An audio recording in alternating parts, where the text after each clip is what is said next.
Good evening and welcome to the 1144th regular meeting and public hearing of the Livonia City Planning Commission. I wish to inform all interested persons in the audience that for petitions on tonight's agenda, which involve a question of zoning, the Planning Commission will make a recommendation to the City Council, and the City Council, after holding their own public hearing, will make the final determination as to whether a petition is approved or denied. The Planning Commission holds the only public hearing on requests for preliminary plats and/or vacating petitions. The Commission's recommendation is forwarded to the City Council for the final determination as to whether the petition is accepted or rejected. If a petition requesting a waiver of use or a site plan is denied tonight, the petitioner will have 10 days in which to appeal the decision in writing to the City Council. Resolutions adopted by the City Planning Commission will become effective 7 days after the date of adoption. Planning Commission and professional staff have reviewed each of these petitions upon their filing. Staff has furnished the Commission with both approving and denying resolutions, which the Commission may or may not use depending on the outcome of the proceedings tonight. If the Secretary is ready, please call the roll. Mrs. Smiley. Present. Mrs. McHugh. Here. Mr. Bonjero. Here. Mr. Long. Here. Mr. Ventura. Here. Caremagno is here. Chairman Wilshaw. Is here, and we also have with us Mark Toramina and Stephanie Reese from our Planning Department. And again, I just want to remind folks in the audience with each petition, the petitioner will have a chance to come forward first and speak to the item, and then there will be an opportunity for anyone in the audience who wishes to speak for or against each item to also come forward. So with that, if the Secretary is ready, let's begin with item number 1.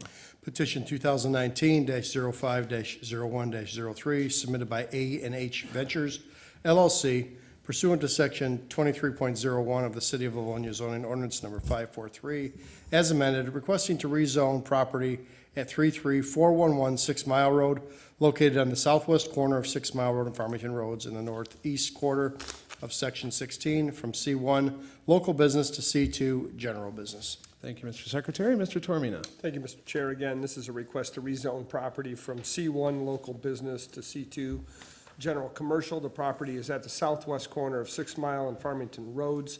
This site is about half an acre, 21,600 square feet overall, with 160 feet of frontage on Farmington Road and 135 feet of frontage on 6 Mile Road.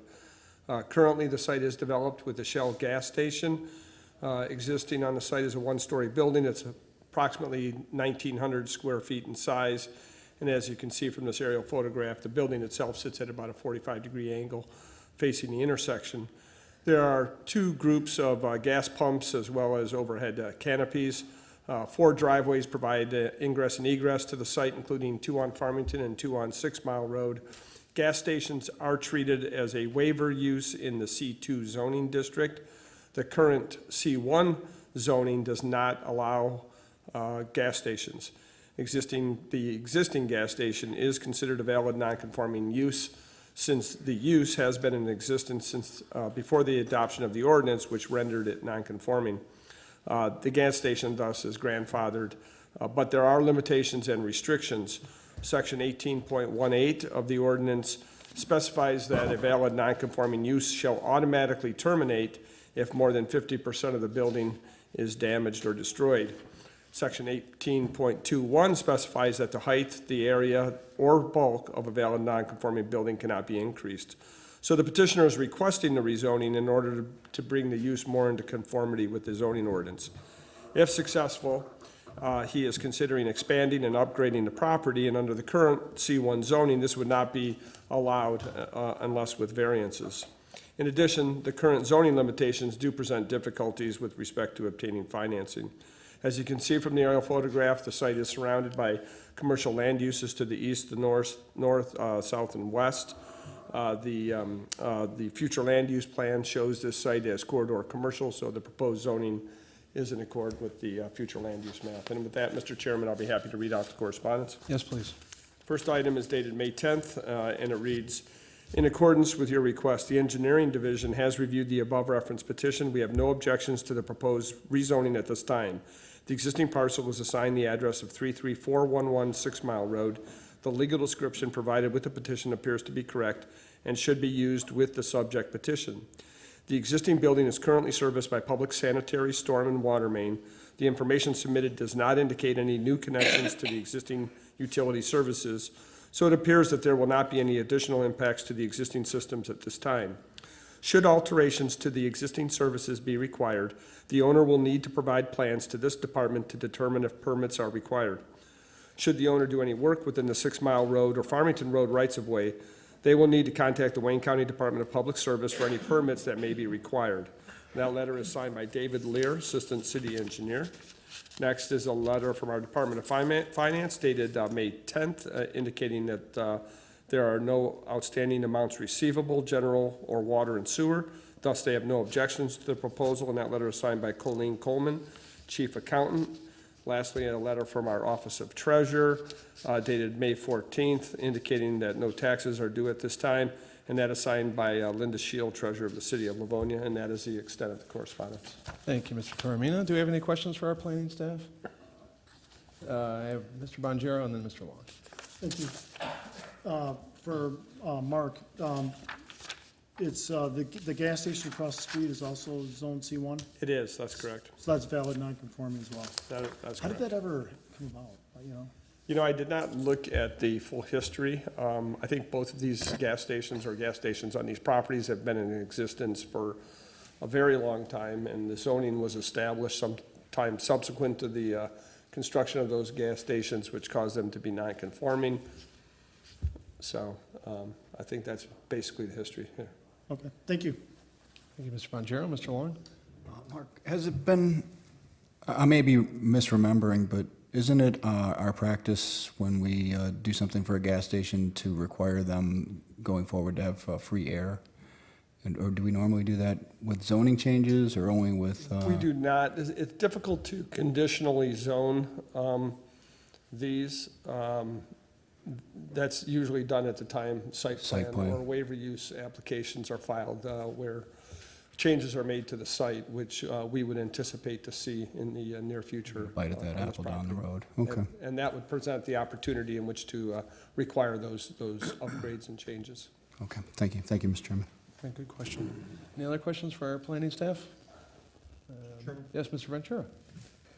Mark, I see that we're putting a 6-foot addition on the, nominally, the east side of this building, is that correct? You know, these plans have not yet been finalized. I know that the applicant was talking about something along those lines, but I don't think we have full details of the All right. of the Since- expansion at this point. Since this is a rezoning petition, he'll be back with a site plan? That is correct. Okay. Thank you, Mr. Chairman. Thank you, Mark. Thank you, Mr. Ventura. Any other questions for our planning staff? I don't see anybody else. Is the petitioner here? Yes, feel free to come forward, sir. We ask that you start with your name and address for our record. Good afternoon. My name is Ali Hamouche. I'm the property owner for the 33411 6 Mile Road, Livonia, the Shell gas station. Good afternoon, audience. Based on what Mr. Toromino said, exactly, I'm trying to bring this property back to conformity. As of now, it's a grandfathered in from before as a gas station. So from liability standpoint, and even if I want to do some development, which I'm pursuing to do something, which is called Circle K. It's a new franchise, something very similar to 7-Eleven that will bring that site up, bring more products, bring to the neighborhood something which is unique. It's in the south. They're trying to expand in Michigan. A very similar concept to 7-Eleven. With that being said, so I don't want any hurdles from financing standpoint or from the franchisor, stopping me from going forward with my development. Based on the planning, the site plan, I'm actually in contact with the engineer, Nasser. He gave me a quote in order for the site planning and everything else. So we're gonna move forward. We're gonna have everything needed for the city in order to move forward with the acceptance, basically going to the planning commission and everything else in order to get the acceptance of if there is any additional. Thank you, Mr. Mush. We appreciate that. Thank you so much. Do we have any questions for our petitioner? Anyone? Mr. Ventura? Mr. Mush, Yes, sir. would this expansion of the building and change of the area devoted to a store inside require you to redo the outside of the building as well? Yes. So it's gonna be complete remodeling facelift to the station. We're gonna change it out from being an old station, the shell. I'm not sure it was built in 1950 or 60, something like that, to more modern station. Okay? So that's the purpose of. I believe I remember from our study session that you're not going to add any pumps to this, is that correct? That's correct. We're not adding any pumps. The layout of the pumps, as of now, there's no additional pump. It's only the store, and to be able to have enough room to have the core offers for Circle K. As of now, it's not enough for them. And to follow along with Mr. Long's question, will you be offering free air to the public? Absolutely. If it's required by the city, I will do it, no doubt. Okay, thank you. Thank you, sir. Mr. Chairman. Thank you, Ms. Ventura. Any other questions for our petitioner? I don't see anybody else. Is there anybody in the audience wishing to speak for or against this item? I don't see anyone coming forward. Is there you, anything else that you'd like to tell us, Mr. No, Amouche, before we I make do our thank you so decision? much for listening to me, and I look forward to bring this site up to a more modern site and to bring that neighborhood better, in a better condition. It's been a while. I've been having that station only for 2.5 years, so I've been studying the market to see what's the customer needs and stuff like that. So hopefully we'll move forward with the best for the neighborhood. Well, thank you for your comments and for coming tonight. We appreciate that. Thank you so much for your time. With that, I will close the public hearing, and a motion would be in order. Mr. Chair. I have Mrs. McHugh. Second. Need to hear it. I'd like to offer an approving resolution that the request to rezone the property at 33411 6 Mile Road from C1 to C2 is hereby approved, subject to the city council approval for the following reasons. That the change of a zoning to C2 general business is compatible to and in harmony with the surrounding land uses and zoning districts in the area. That a change of zoning will more appropriately reflect the current use of the property as a gas station. That a change of zoning will help to eliminate the non-conforming use status of the property, and that a change of zoning will help the petitioner secure the necessary financing and other approvals necessary to expand and upgrade the property. Okay, and I believe I heard Mr. Ventura seconding that. So, yes. So we have a motion to approve by Mrs. McHugh, supported by Mr. Ventura. Is there any discussion on the motion? Hearing no discussion, if the secretary is ready, please call the roll. Mrs. McHugh. Aye. Mr. Ventura. Aye. Mrs. Smiley. Aye. Mr. Bonjero. Aye. Mr. Long. Yes. Chair Magna votes aye. Chairman Wilshaw. Aye, and the motion passes. We'll go on to City Council with an approving recommendation. Thank you for coming, Mr. Amouche, and we look forward to seeing the site plan on this. Thank you. With that, we'll go on to item number 2 of our public hearing agenda, when the secretary is ready. And that is petition 2019-05-02-08, submitted by Livonia Healthcare Real Estate LLC, requesting waiver use approval pursuant to Section 9.03G of the City of Livonia zoning ordinance number 543 as amended, to demolish the existing nursing home St. Jude and construct a new building in its place for the purpose of operating a nursing and physical rehabilitation facility called Mission Point Livonia at 34350 Ann Arbor Trail, located on the north side of Ann Arbor Trail between Joy Road and Stark Road in the southeast quarter of Section 33. Thank you, Mr. Secretary. This sounds vaguely familiar, Mr. Tormina. Yes, and I will provide a brief history of why it does sound so familiar. This current request is to demolish and replace St. Jude Nursing Home at the corner of Ann Arbor Trail and Stark Roads with a new nursing and physical rehabilitation facility. This property is just under 1.6 acres in size. It has 280 feet of road frontage on the north side of Ann Arbor Trail and approximately 290 feet of frontage along Stark Road. The new facility would have an overall bed count of 64, which is the current bed count at St. Jude's. These beds would effectively be escrowed while the new facility is under construction, and then upon completion, the beds would then transfer to the new facility, which would operate under new ownership under the name Mission Point Livonia. This facility was originally constructed in 1965 as Riverbank Convalescent Home. The zoning of the subject property, which is OS Office Services, has been in place at this site for since 1959. Section 9.03 of the ordinance does treat convalescent nursing homes and homes for the elderly as a waiver use in the OS zoning district.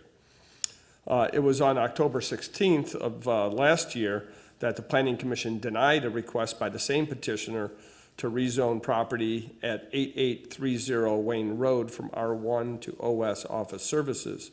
And then following that denial, the petitioner obtained an agreement to purchase the adjacent commercially zoned property at the southeast corner of Ann Arbor Trail and Wayne Road. On February 19th, the Planning Commission approved that site plan and waiver use petition, and that petition is currently in the Committee of the Whole, where it remains a pending item with City Council. Section 9.03 requires nursing homes on parcels that comprise at least 1 acre of land, plus an additional 500 square feet of land per bed. As such, the 1.59 acre parcel has the capacity for 51 total beds. But the number of beds currently at St. Jude exceeds this at 64, and Mission Point is proposing to operate with the same land area deficiency. To accommodate the 64 beds, a total of 1.73 acres is required.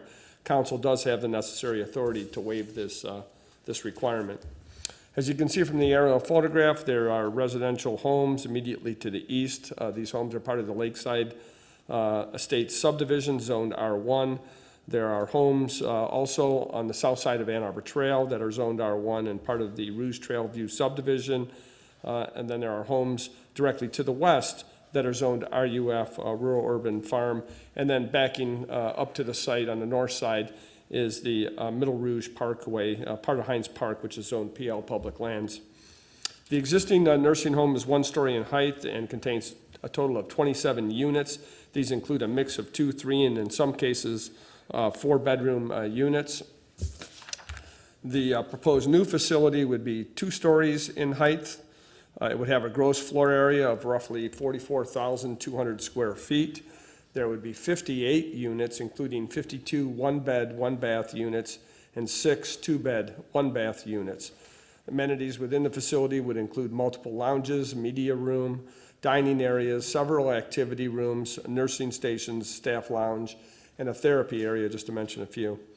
Section 9.05 of the zoning ordinance provides that the usable floor area as a percentage of lot area shall not exceed 45%. In this case, the proposed building has a usable floor area of about 63.75% of the parcel, and thus will require a variance. In terms of the setbacks, the placement of the building, as you can see, is near the center of the property. The ordinance requires a minimum front yard setback of 40 feet. This building is 70.2 feet from Ann Arbor Trail, which is considered the front yard. The required setback adjacent to Stark Road is 25 feet, but in this case, the proposed building is 16.6 feet from the right-of-way of Stark Road, and that will require a variance. The minimum side and rear yard setback requirement is 15 feet, and that is being met along the east side of the property where the building is set back about 25 feet, and on the north side adjacent to the park, the setback is roughly 20 feet. Parking is based on a requirement of 1 space for every 3 beds plus 1 space per employee. In this case, there are a total of 34 parking spaces that are required by ordinance. The site plan shows 38 total parking spaces. These include 28 that are in front of the building between Ann Arbor Trail and the building, and then 10 at the rear of the building, which are accessible via a service drive off of Stark Road.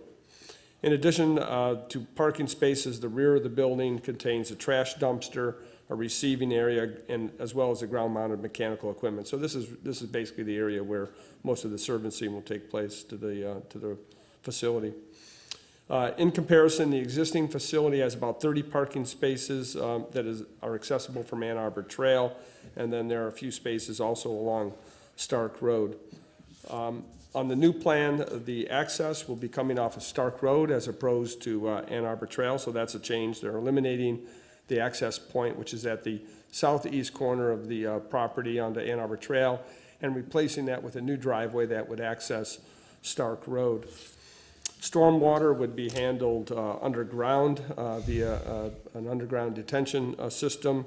Landscaping is roughly 28% of the site. It was noted at the study session that no sidewalk is shown along the frontage of Ann Arbor Trail, and that's something that will be required if this, should this project move forward.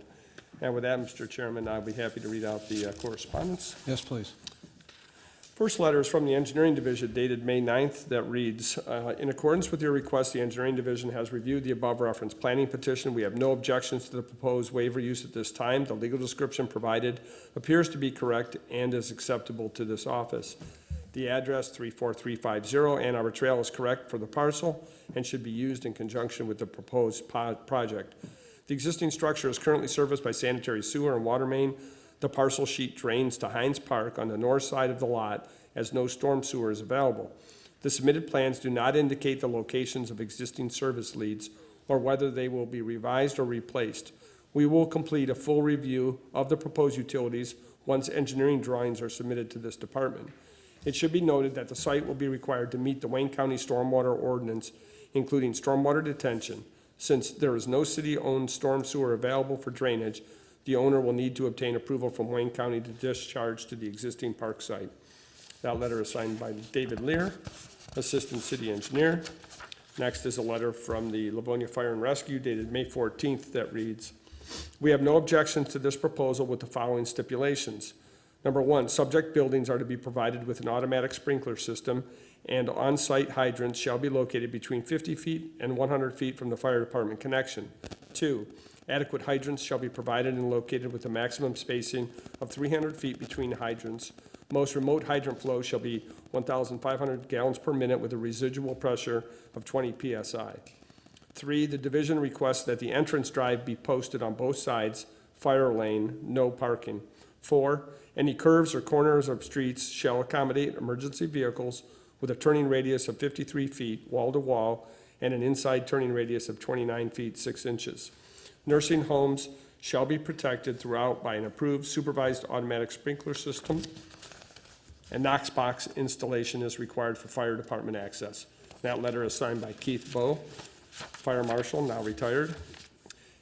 Next letter is dated June 6th from the Division of Police indicating that they have no objections to the proposal, and that letter is signed by Brian Lee, Sergeant of the Traffic Bureau. Next is a letter from the Inspection Department dated June 10th that reads, pursuant to your request, the above referenced petition has been reviewed and the following is noted. A variance from the Zoning Board of Appeals will be required for the proposed deficient side yard setback. This department has no further objections to this petition. That letter is signed by Jerome Hanna, Director of Inspection. Next is a letter of no objection coming from the Department of Finance dated May 7th and signed by Colleen Coleman, Chief Accountant. And lastly, a letter from the Office of the Treasurer dated May 31st that reads, in accordance with your request, the Treasurer's Office has reviewed the address and names connected with the above noted petition. At this time, there are no delinquent personal property taxes due. However, there are delinquent real property taxes due to the Wayne County Treasurer on the above mentioned property associated with St. Jude Nursing Center Incorporated, currently operating at 34350 Ann Arbor Trail. It is my understanding that these taxes will be paid to the Wayne County Treasurer through an agreement reached through the bankruptcy process with St. Jude Nursing Center, Inc. I would like to have processes put in place to ensure that these, as well as the total taxes for 2019, are paid timely. And that letter is signed by Linda Shield, Treasurer of the City of Livonia. Thank you. Thank you, Mr. Toromina. Is there any questions for our planning staff? I don't see any. Is the petitioner here? Good evening, sir. Thank you. And again, we'll ask you to start with your name and address. Sure. Roger Molly at 721 Elmwood, Troy, Michigan. Thank you, Mr. Molly. Is there anything that you'd like to add to what you've already heard tonight? No, I think Mr. Termino did a fantastic job summarizing this project, and I know it's been in front of this committee several times. I'd just like to just say again, we're very pleased to be back and at this particular site. This was the original intended design going back 3 years ago, and through our, I guess, negotiations or I guess approvals with the state of Michigan, we were able to get our certificate of need or in-process certificate of need approval to do a rebuild replacement at the existing site. I just would like to add to that, and I know there are some of the neighbors here that were at our last go-around a few years ago, so maybe to address some of the issues for this committee. Just, again, to be very clear, this is going to be a total and complete demolition, so there will be no existing St. Jude site left. So anything that was there, any eyesore that was existing, the materials that were used are going to be demolished completely. The architect and the builder are here, and they can speak and answer questions on the materials we're using, on the design. But this is going to be a first-class building. It is going to have a very residential feel and look to it. It's going to, the outside will, as you can see on the screen here, but they can speak more to that, will have, a combination of brick and then cement board. It'll be high-class materials. This same development group have completed 2 of these projects of the same size and approximately the same financial size and size of building in both Detroit and in northern Oakland County. Pleased to report, as I sit here today, that both of those facilities, one of them is 100% occupied and the other is 98% occupied. And what we're going to be providing here is just as far as the quality of life, the residents, every room here will have private bathroom, private shower, ceramic tile, first-class amenities. It's moving this business from a traditional Medicaid only, which is at St. Jude now, long-term care, to a short-term rehabilitation center, broken hip, come in, rehab people that are going to come into our facility and then are going to be discharged back to their homes, hopefully. So we think that this model has been successful in the other communities we've done it. We are going to be changing the payer mix, the resident mix, everything completely. It came up before, so all of the residents that are at the facility now will be safely discharged. And that process is done in strict supervision with the state of Michigan, and they will be discharged to other skilled nursing facilities. It would probably come up, but approximate construction time is going to be probably at least 18 months. So we're looking at 18 to 20-month process from the day we close. As was mentioned before, this has come up as part of this development. 100% all of the real estate taxes are being paid in full pursuant to the bankruptcy sale order. And I think just last, just to add some color to some issues, just on the setback and the reason the building is placed to where it is, this group, we did meet with the planning department and also with the safety department, and the specific reason for that is to create, I guess I would call it a ring road, but it's basically to create access around the building, and that was at the specific request of the fire department, and that is the reason why this building is, the 7 feet over is where, where we're trying to do that. In addition, also talking on our last go-around with the neighbors and then with planning, the recut of the road, this was this has been a very major concern. And at the recommendation from the city of Livonia, that is why we have put forth this proposal based on the recommendation from the city coming off of Stark Road and then eliminating it completely from Ann Arbor Road. And then I think just the last thing I'd like to just point out again, and as Mr. Termino said, this is a 64-bed facility. We are not changing the density. It's 64 beds today. It'll be 64 beds tomorrow. There will be no increase in population. There'll be no increase in employees. It's going to be roughly the same the same size of operation as it was before with a different resident mix. Well, thank you, Mr. Molly. Is there any questions for our petitioner? Mr. Ventura. Mr. Molly, will the hours of operation change at all? No, it'll be a 24-hour facility, so it will be overnight. Now, our shifts for the shift workers, some of the nurses run on 12 hours, our nurses' aides run on 8 hours, and they are off, off rush hour, so it's a 7 a.m. shift change and a 3 p.m. shift change. Thank you, Mr. Chairman. Thank you, Mr. Ventura. Any other questions for our petitioner? Mr. Chair, Mr. Caremagno. can you tell us a little bit about the landscape plan for this property? Our landscape architect, engineer is here, and Thank you. he'd be the best person.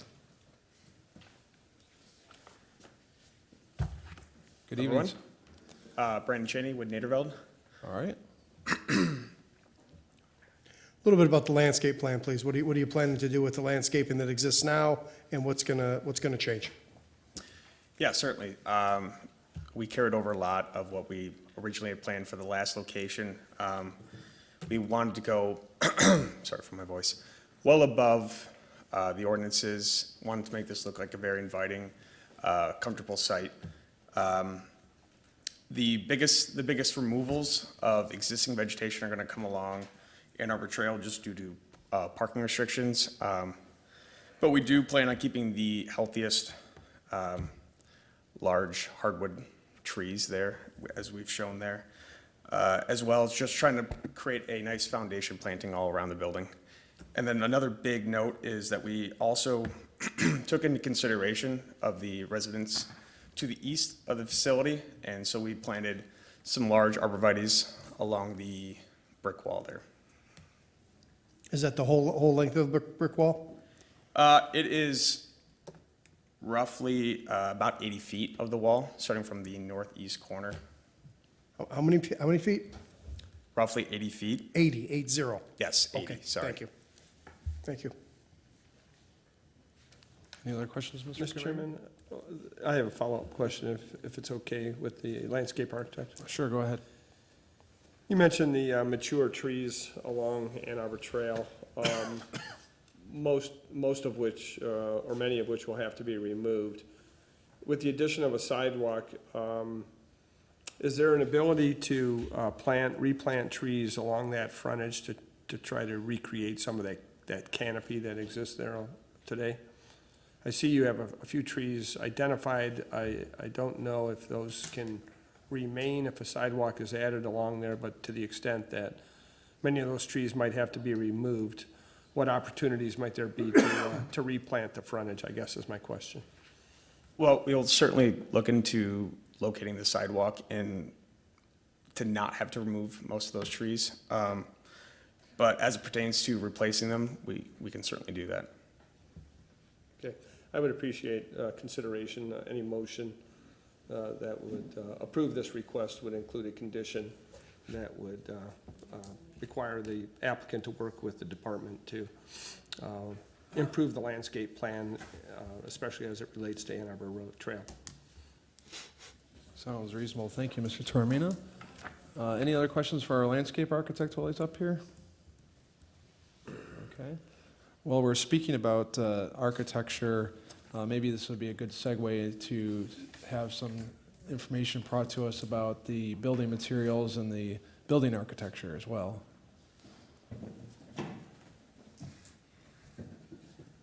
And then we can get to any audience questions after that.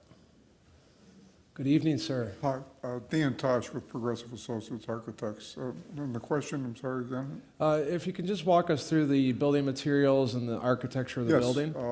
Yes, most of the materials is going to be face brick, 4-inch face brick. The siding is going to be composite, fiber cement siding, and all the trim is going to be the same. The roof shingles will be a 3-tab premium profile shingle. Windows will be either aluminum or vinyl windows for maintenance-free. All the trim, as indicated, will be fiber cement trim. There will be no wood or vinyl on the building exterior-wise. Okay. And will those windows be more like residential windows that could be opened, or are they commercial windows? Yes, it will be a residential feel. All the trim will be just like a single-family home being built, but on a 2-story scale. Okay. On that basis. Okay. Do we have any questions for our architect while he's here, Mrs. Smiley? Thank you, Mr. Chair. I was wondering, do you have, this building you said, is that built in Detroit and in Holly also? This The building? building in Holly is a 1-story building, and this is a 2-story building. Okay, how The thing about, that I didn't mention, that the construction is going to be non-combustible construction, steel, there's going to be some wood trim on the inside, but the structure is going to be non-combustible, and it's a fully fire suppressed building, 2 stories. okay, and then the one in, And the building in Detroit is a 4-story building. all right, So it's the difference in type of use In fact, the building in Detroit was a converted residence for retired nuns. So it was a completely different, it was more of a commercial look as opposed to a residential look. But it fit into the urban landscape in Detroit. It's very close to Eastern Market, downtown Detroit, as opposed to the building in Holly is in a rural setting, and it's set into a single-family subdivision, one story. And again, the same design characteristics were utilized in that building. Okay, so would you happen to have pictures, or would you have a color rendering or samples of what color the building's actually going to be? I do have it in the car, unfortunately. Oh. But I do have a rendering that might give you some idea of what that looks like if I could present that to you. Okay, that'd be great. Yes, you can hand it to Mrs. Reese there, and she'll pass her There's down. 4 copies here. Thank you, sir. Thank you, Mr. Chair. Any other questions for our architect on this project? Anybody? Okay, no questions? We'll take a look at these renderings. Thank you. I think we're all set with Thank you. you. Thank you for coming. Mr. Molly? I just want to add one more thing, because I think it'll come up. This facility, like our new facilities, will be a 100% smoke-free campus. So we are going the way, so we will, be admitting, or I guess not admitting on the basis of that, so we will not have smokers. There will be no smoking areas. There'll be no people smoking on the curbs or in front of there, so that includes employees. So, that is not the case now at St. Jude. That is a fully smoking facility, but the new facility will be 100% smoke-free on the entire property, employees and residents. We're kind of going the exact way the hospitals are. Mr. Molly, while you're up here, I believe it's important to note, also to note, and correct me if I'm wrong, this is going to be a completely different owner and operator of this facility as opposed to who's currently operating this. Is that correct? Correct. It's the owner, it's being sold as part of the bankruptcy, and then this new development team is a new group, and it's the same development team that is associated with Holly and the Detroit project. All right. Thank you, sir. Any other questions for our petitioner? I don't see anything. From the commission, is there anyone in the audience wishing to speak for or against this item? Please come forward. I just have some questions, some clarifications. Sure, sir. We'll just ask that you start with your name and Sure. address. My name is Craig Ward. Address is 34302 Trillium Court. And my house is directly next door to St. Jude's. All right. So first off, my Mr. Ward, please address your questions to us so we can hear you. I was going to say, I appreciate the fact that most of the concerns that I had sound like they're being addressed. I just wanted to make sure that I understand completely. So currently, there's a wall that separates St. Jude from the subdivision that I live in. Yes. And right next to that wall is where they have their dumpster, and all of the traffic comes in, all their deliveries. So, all morning long, we're hearing the trucks backing up. Again, that's where all the people tend to come out and smoke and talk. During the shift changes, which are very, very odd hours, there's people out in the parking lot talking very loud, people picking them up with their car stereos turned up full blast. So I just want to make sure that the new plan is now coming in off of Stark Road for all of the current traffic. All the deliveries, that the dumpster is now behind the building. Is that correct? That's correct. Okay. In terms of the parking, is that going to be pretty much the way it is now, or is it going to be all along, and I can't really see the layout that well, all along Ann Arbor Trail? Well, I'll try to walk you through it as quickly as I can, Mr. Ward. Both entrances to this facility, the one in the front of the building and in the rear of the building, will both be off of Stark Road. The front, you can see the front parking area will be along Ann Arbor Trail, Okay. right along the front of the building. And then there'll be a small parking area in the rear of the building as well for possibly, assume, employees. And then there's also a loading dock and dumpster area directly in the back of the building toward the center of it. So it's not going to be, Again, access off of Stark Road. everything will be accessed off Stark Road, correct. There will be, the building itself has been shifted to the west by, I think it was 15 feet roughly, or a handful of feet from where it normally would have been Okay. to try to separate it as far as possible from your subdivision and the wall, which also provides area for potentially fire access if there's a need for a fire truck to get alongside the building. And they're also proposing 80 feet of arborvitae plantings along that wall to further screen from your property. Yep. So when I first moved in, there was, a lot of very, very mature trees along that wall on my side. Edison came and cut them all down, which totally exposed everything. They tend to do And that. subsequently, I went and demolished everything on my side with the anticipation that I was gonna be planting arborvitaes. So my question is, where do the arborvitaes start, the plantings, and where do they end? Mr. Toromino will pull up a diagram there. They start in the immediate northeast corner of the property, and then they go down toward the south about 80 feet. So that would be those dark dots that you see on the map there.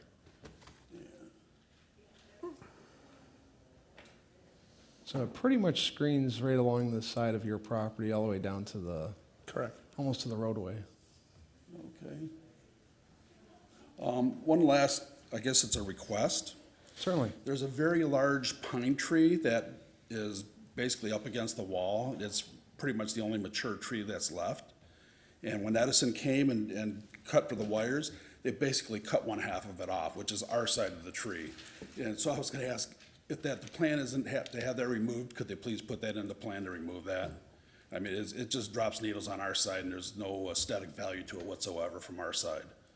I'm sure the petitioner is hearing that, and we'll make sure to reiterate that to him. So thank you for coming. Thank you, Mr. Ward.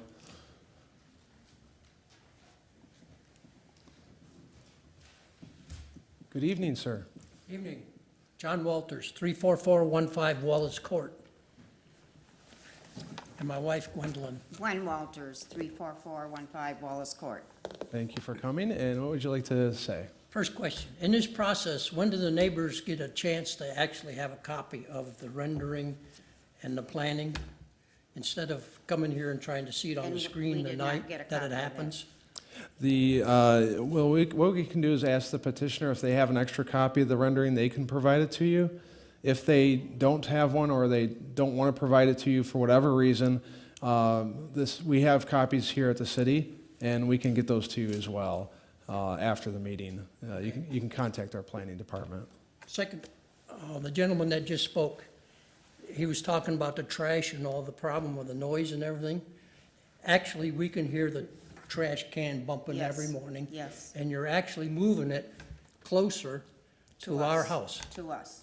You're putting it on the back of the building, which is directly east of our driveway and our east lot. Secondly, I haven't heard no discussion here about the additional new traffic on Stark Road. What is gonna happen to Stark Road? Stark Road right now is gravel, constantly full of holes. You're gonna put more traffic down there, which I understand getting the input and the output off of Ann Arbor Trail, because that is a very bad corner. But I don't see what's happening with Stark Road. You're just making Stark Road worse. Thirdly, on the west side of their new building, right now, there's water problems. Every Terrible. time it rains, it washes Stark Road out. Is there anything in the plans to take care of that? There is. Every time any parcel in Wayne County or pretty much Michigan is touched or modified, they have to comply to Wayne County's, at least here in Wayne County, to Right. their stormwater management guidelines, which means that they have to retain water on their property and then outflow it at a very slow pace. So part of this plan involves underground water retention for stormwater. So it would be held on the property in underground facilities and then slowly discharged into the drain system. Into the river? Well, it goes into the stormwater system. Well, there is no stormwater There is no system. stormwater. Well, Well, that's, it's gonna go into the Rouge River. it's an engineering issue. I'm not an engineer, but it's a complex process. and Tony it's Engineering or Wayne County? Wayne County. Yeah, I think it was indicated in the memorandum from the engineering department that it will require Wayne County review, and in this case, no details on the engineering have been provided. That's something that'll be done at a later date, should the project move forward.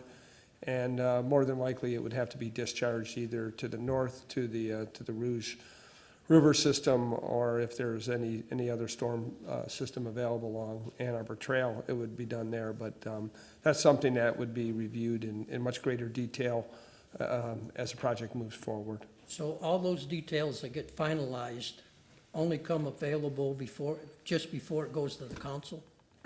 Not necessarily.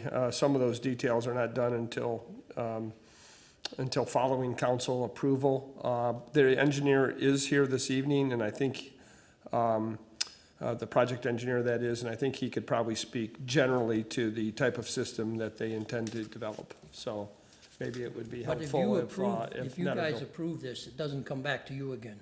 The next step is just the council? That is correct. That is Yes. correct, yes. All right. I would like to add a couple more things. Certainly. I am a retired professional, a professor of nursing. I have cared for elders, and looking at this, the fact that I have lived on this piece of property since 1950, I have seen it basically erode. This facility that they're planning to build, I commend them, it's gonna be nice, it's gonna be new, but it's too large for that plot of land. In my opinion, it's too large. Where are the elders, short-term, long-term, where are they going to have a quality of life? Where is their outdoor space? And the fact that you have, or the contractor or whatever, have enlarged it and it's eroding closer to Stark Road. To the ditch. Yeah, it's not healthy, and I'm concerned as a nurse and as a citizen and as a neighbor. There's a lot of considerations that have not been taken forth, and I'm very upset. Well, we appreciate your comments, Mrs. Walters, and we'll ask some of those questions of... Sorry, it's Dr. Walters, but that's okay. You're welcome, thank you. Ma'am? I'm Sandra Wallace. I live at 9211 Stark Road, right next to Wallace Court. Okay. And once again, I also agree that the facility is too large for that property as it's positioned because it keeps encroaching closer and closer to Stark Road. With only with 16 feet from wherever they decide is the center of the road, which is what they're currently proposing, and to include the ditch and the drainage, et cetera, that we know that is a concern. The fact that the road is a gravel road and plowing out in the winter and maintaining all the rainy stuff in the summer. I'm wondering if somebody should maybe pave that road, especially with they want fire trucks and emergency vehicles coming in and out. Also, I didn't hear any landscaping of what we would be looking at as we turn the corner onto our wonderful road. I don't hear trees, I just hear the building is going to be just within 16 feet of the road, a two-story building going up. We've received no real plan at our residency to see what's going on. I really feel a little betrayed by the city at this point. So I don't know, are there plans to landscape the west side of the building? Are there going to be some nice trees and bushes and flowers or something? We'll ask that question of the petitioner, and they can answer your question when they come back up here. Just so you know, that the process that you were notified for this meeting is the standard process that we go through for all our petitions. We notify the neighbors that this is in progress, so that you can come to this meeting and see what's going on. We don't send out plans to every homeowner, because some of these we just get, a few days before these meetings, so. Okay, but I really wish they would consider the size of that building. I know you can't push it east. Can't push it west. Ma'am? If you go too far to the, gee, what direction is that? Anyway, closer to Ann Arbor Road, you know, we talked about that before, about that being a real high accident area. And now we're having, 17 new homes put across Ann Arbor Trail right at that, close to that curve. Right. The critical curve. So it's a big impact suddenly. Yes, thank you for your comments, and we'll try to get some answers on some of your questions for So is you. there, can I talk to the builder or the You can after, the plan that we? ma'am? Ma'am? Ma'am? Ma'am. Ma'am, you can certainly do that after the meeting. After the meeting. We will have the petitioner come back forward and answer some of your questions so that we can all hear those answers together. Thank you again. Thank you. I would just like to. Yes, Dr. Walters, you have one more? Yeah, feel free. Just, Yeah. John, my husband forgot to mention it. Yeah. But no way is it going to be possible for some of these semi-delivery trucks to come in off Stark Road and do what they're claiming to do. There's not enough room. Okay, we'll, Thank you. thank you, thank you. Mr. Molly? Yes. Okay, You heard a number of questions. If you could try to respond to as many as possible, well, if there's anything you missed, we'll try to remind you of those. yes, and hopefully, I did write them down, but please ask again. The first thing I'd like to address is just with respect to the size of the building. In 2017, CMS, Center for Medicaid Services, they promulgated new rules, which it's good for the residents, but it is a requirement. We must build, every room must have a connected private bathroom, private shower, private toilet facility. So the building is to some extent a function of what we're being required to do. It also lines up perfectly with what is desired and what the market's driving. So the building is the size that it is, and that is specifically why we cannot do a single-story building. As far as the setbacks, we are 50 feet, so the building is 50 feet from the center of Stark Road. So that is a large area. And in terms of the traffic, so the plan is, as you can see on there, will be to cap, or I guess is to pave the area from Ann Arbor Trail onto Stark Road. So the majority of the traffic that will be coming in and out of the new Mission Point facility will always be on paved road. The parking at the back will be reserved for employee-only parking, so there will not be a lot, and it'll be the day shift, not the 7 a.m. shift, but it'll be the administrators, those sort of people at normal working hours, and that they will park there.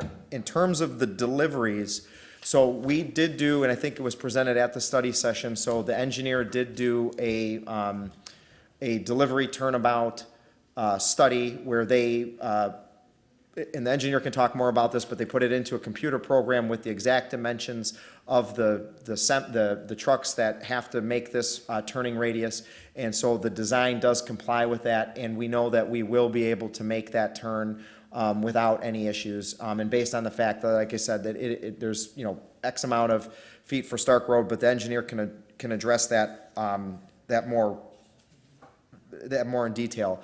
The number of deliveries, so garbage is 2 times per week. It is not every day. It is twice per week. There are 2 garbage runs per week. Food is delivered 2 to maybe 3 times per week, depending on it. That's it. And medical supplies are delivered twice a week. So there are no more than 7 deliveries per week. That's it. So whatever it is, and sometimes, yes, could you have all 3 in one day? That could be. Could they be in similar times? But you're looking at 7 total deliveries per week. All access, pedestrian access, traffic in and out will go through the front door.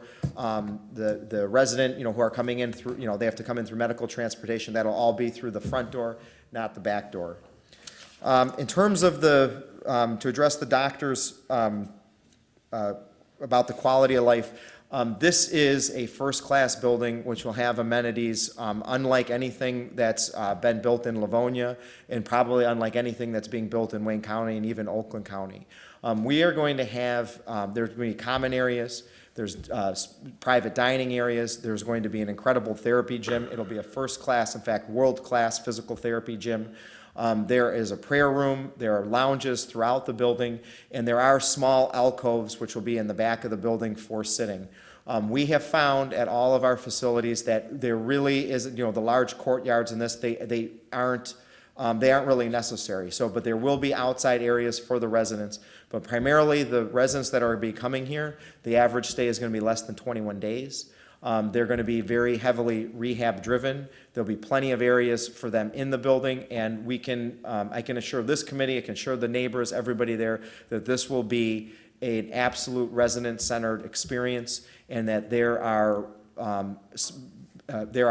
more than adequate common areas for the highest quality of life for the residents.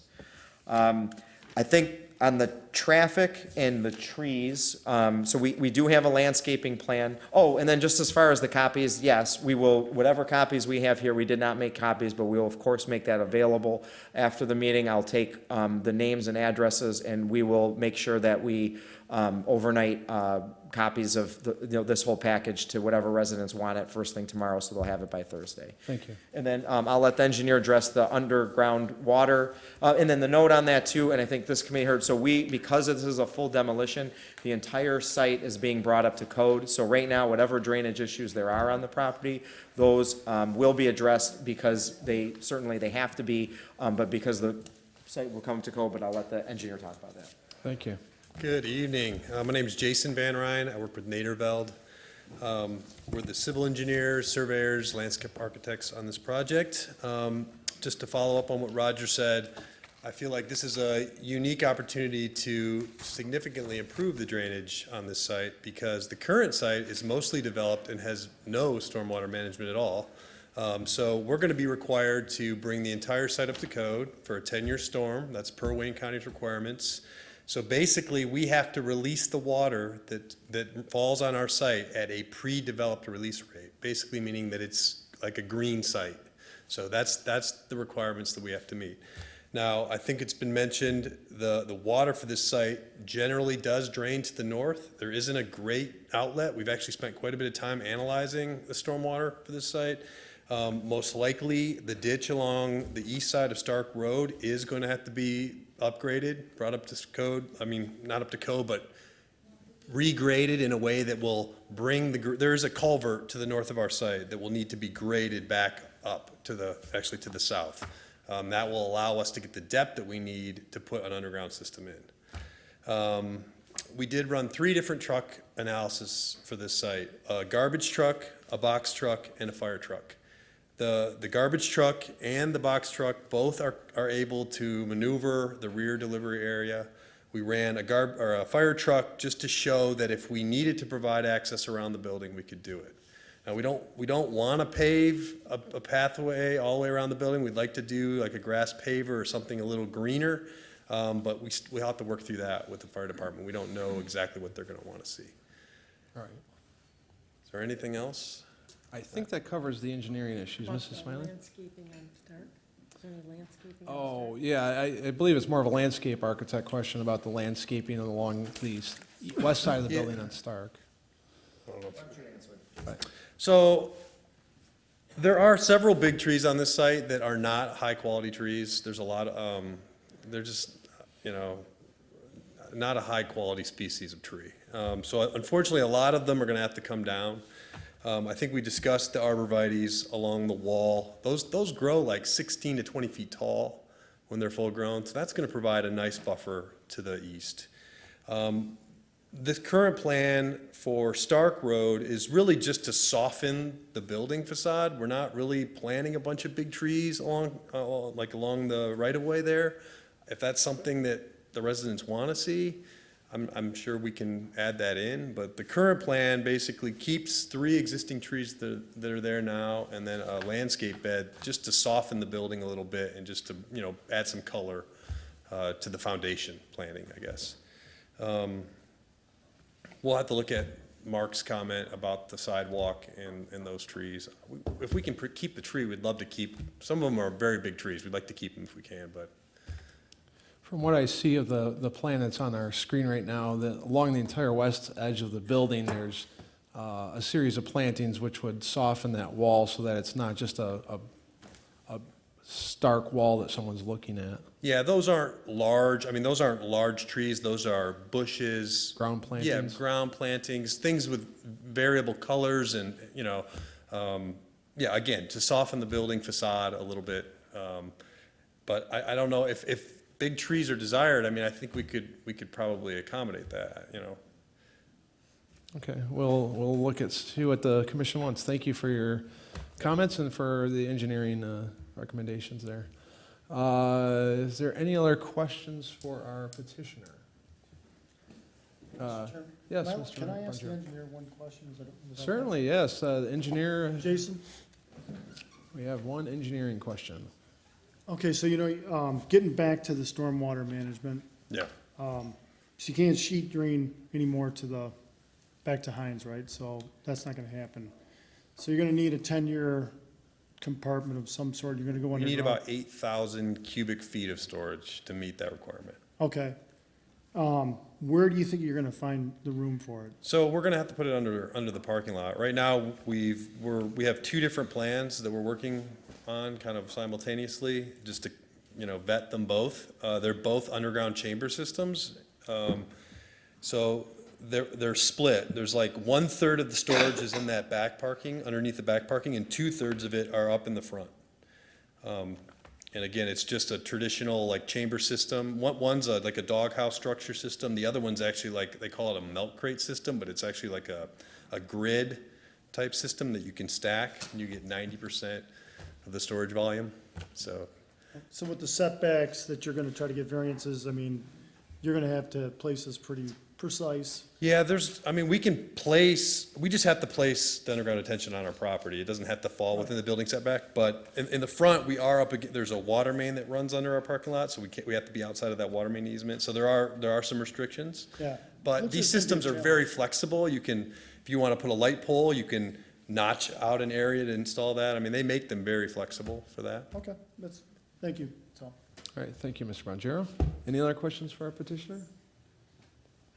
I don't see any other questions. Thank you. Again, Mr. Molly, is there anything else you would like to say? All right, you're all set. With that, I'll close the public hearing, and a motion is in order. Mr. Chairman, Mr. Ventura. I'd like to offer an approving resolution Okay. that the request to demolish the existing nursing home, St. Jude, and construct a new nursing and physical rehabilitation facility, Mission Point, Livonia, at 34350 Ann Arbor Trail is hereby approved, subject to city council approval and the following conditions. One, that the site plan identified as sheet number SP, dated May 3rd, 2019, as revised, prepared by Progressive Associates, is hereby approved and shall be adhered to, subject to A, approval of variances from the Zoning Board of Appeals for deficient side yard setback along Stark Road, and B, exceeding the maximum usable floor area in percentage of lot area. Number two, unless waived by council, a public sidewalk shall be installed along the site's frontage on Ann Arbor Trail in accordance with the recommendations of the City of Livonia Engineering Division. Number three, that the landscape plan identified as sheet number L-201 dated May 3rd, 2019 as revised, prepared by Netterveld, is hereby approved and shall be adhered to. I'd like to amend that, Mr. Chairman, to add a couple of things. Number one, that the pine tree on the eastern border next to the wall be removed. Okay. And number two, that an alternative landscape plan on the west side of the building, Stark Road side of the building, to include some larger trees, be added to the landscape plan. Did you also want to add a stipulation about the sidewalk in the front and working with the planning And department? along the sidewalk on the Ann Arbor Trail, Ann Arbor Road side, yes. Okay. All right, thank you. Number four, that all disturbed lawn areas, including road rights of way, shall be sodded in lieu of hydro seeding. Number five, that underground sprinklers are to be provided for all landscaped and sodded areas, and all planted materials shall be installed to the satisfaction of the inspection department, and thereafter permanently maintained in healthy condition. Number six, that the preliminary building elevations identified as sheet numbers SK1 and SK2, both dated May 3rd, 2019 as revised, prepared by Progressive Associates Incorporated, are hereby approved and shall be adhered to.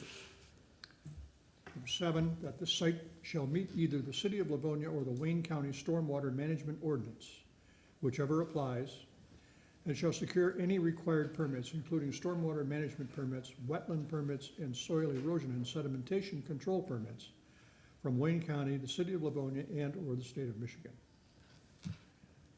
Number 8, that the petitioner shall correct to the fire department's satisfaction the stipulations contained in the correspondence dated May 4th, 2019. Number 9, that all light fixtures shall not exceed 20 feet in height and shall be aimed and shielded so as to minimize stray light trespassing across property lines and glaring into adjacent roadways. Number 10, that the three walls of the trash dumpster area shall be constructed out of building materials that shall complement the building. The enclosure gate shall be of solid panel steel construction or durable, long-lasting solid panel fiberglass. The trash dumpster area shall always be maintained and when not in use, closed. Number 11, that the specific plans referenced in this approving resolution shall be submitted to the inspection department at the time the building permits are applied for. And number 12, pursuant to section 19.10 of ordinance number 543 of the zoning ordinance of the city of Livonia, this approval is valid for a period of 1 year only from the date of approval by the city council. Unless a building permit is obtained, this approval shall be null and void at the expiration of said period. I'd like to amend number 12, Mr. Tormina, to require that all delinquent taxes be paid prior to the issuance of a building permit. Thank you, Mr. Chairman. Okay, we'll make a note of that. Is there support for the motion? Support. By Mrs. McHugh. Mrs. Smiley tried, though. I do have a question, though. Yes, is there any comments on the motion? No, just for clarification, are they coming back to us with a landscape plan, or are they working with their engineer or landscapers, working with the planning department? Or are they coming back? My to us? suggestion is that they would work with the planning department. Great, okay, thank you. All right, is there any questions or comments on this slightly modified motion to approve? Mr. Tormina, you were able to capture all of I Mr. believe so. Ventura's amendments? We Okay, have it on tape in case I didn't. excellent, And all we right, have great. Stephanie, who's even better than tape. All right, if there's no further questions on the motion, if Secretary's ready, please call the roll. Mr. Ventura? Aye. Mrs. McHugh? Aye. Mrs. Smiley? Aye. Mr. Bonjero? Aye. Mr. Long? Aye. Caremagna votes aye. Chairman Wilshaw. Votes aye, motion passes, and we'll go on to City Council with an approving recommendation on the waiver use. And thank you for coming tonight.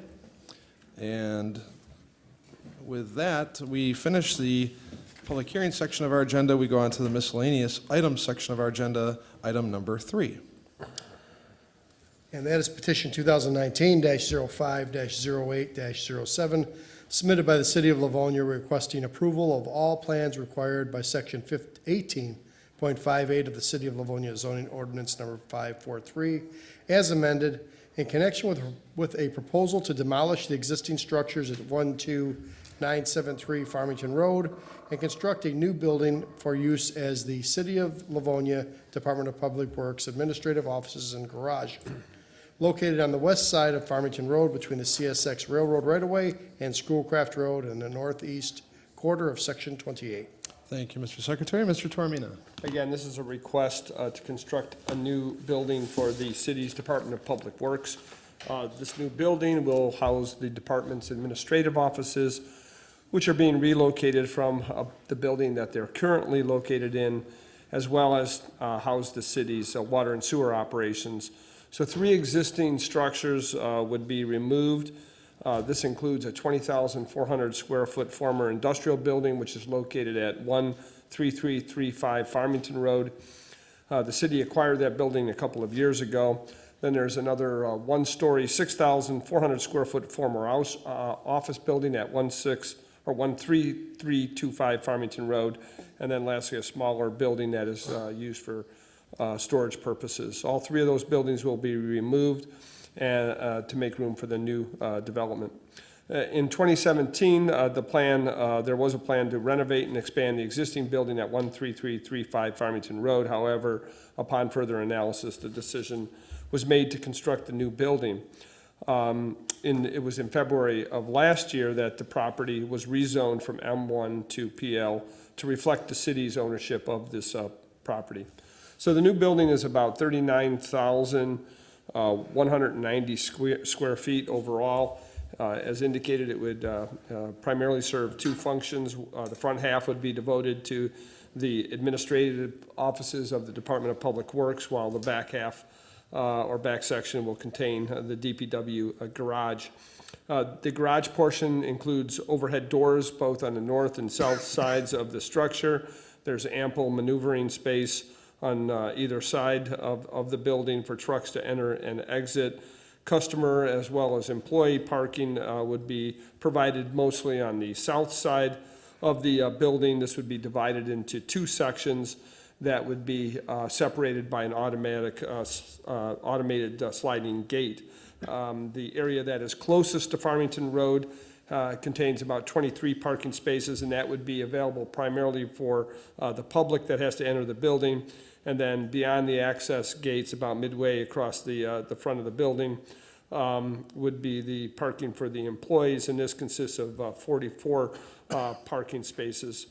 Secondary access for employees is available both from an existing drive that is on the north side of the site off Farmington Road, as well as another entry point from Surrey Street, as you can see from this plan. Power sliding gates, again, would be used at both of these locations to restrict access to employees only. There is another drive that is centrally located on the property, on the frontage on Farmington Road, that will be eliminated as part of this approval. So it does remove one curb cut from Farmington Road, which is always a positive. The building's exterior, the architect is here this evening, and they brought material samples, but the exterior of the building would contain really a combination of brick, metal wall panels, as well as masonry fieldstone. Here's a color rendering. The rear portion of the building is taller. As you can see from this rendering, it contains a height of about 28 feet, and the exterior of this part of the building is primarily metal siding. So the PL district really does not require any setbacks from Farmington Road. The setback of the building from the right-of-way, that is, would be about 31 feet, and this is more or less consistent with the adjacent property or building to the north, which is a veterinary clinic. In comparison, the existing building that is scheduled to be demolished is set back about 60 feet, so this new building would be moved a little closer to Farmington Road. The building on the south side, abutting the industrial building, is set back about 100 feet, but the M1 zoning does require a minimum of 50 feet, just to give you some reference between what is being proposed and what exists already. Lastly, with respect to stormwater management, the plan is to provide underground detention, mostly in the south parking lot, and in fact, this site plan shows generally where those two primary detention areas would be constructed. So with that, Mr. Chairman, I'll read out the correspondence on this item. Yes, please. We have a letter from the Engineering Division dated May 14th that reads, in accordance with your request, the Engineering Division has reviewed the above referenced petition, and we have no objections to the proposed project at this time. The existing parcel has a range of addresses from 12973 to 1335 Farmington Road, with the address of 12973 Farmington assigned to the overall parcel. The existing site is currently serviced by public sanitary and water main that can be extended to the proposed building. Storm sewer detention will need to be provided for any new impervious areas. The submitted drawings do not indicate the proposed utility extensions, so we will review those items when full engineering drawings are submitted to this department. The owners have been in contact with this department and are aware of the utility requirements for the proposed development. The proposed paving improvements shown on the submitted drawings indicate the new building will two of the existing approaches from the previous buildings that are to be demolished. If the proposed layout is approved, the owner will be required to remove the central approach from Farmington Road and replace any missing or damaged sidewalk and curb along the frontage. Any work within the Farmington Road right-of-way will require a permit from the Wayne County Department of Public Services, and that letter is signed by David Lear, Assistant City Engineer. Next is a letter of no objection from the Livonia Fire and Rescue Department, and that letter is signed by Keith Bowe, Fire Marshal, dated May 28th. Again, a letter of no objection coming from the Division of Police, dated May 15th, and signed by Brian Lee, Sergeant of the Traffic Bureau. A letter of no objection from the Inspection Department, dated June the 10th, and signed by Jerome Hanna, Director of Inspection.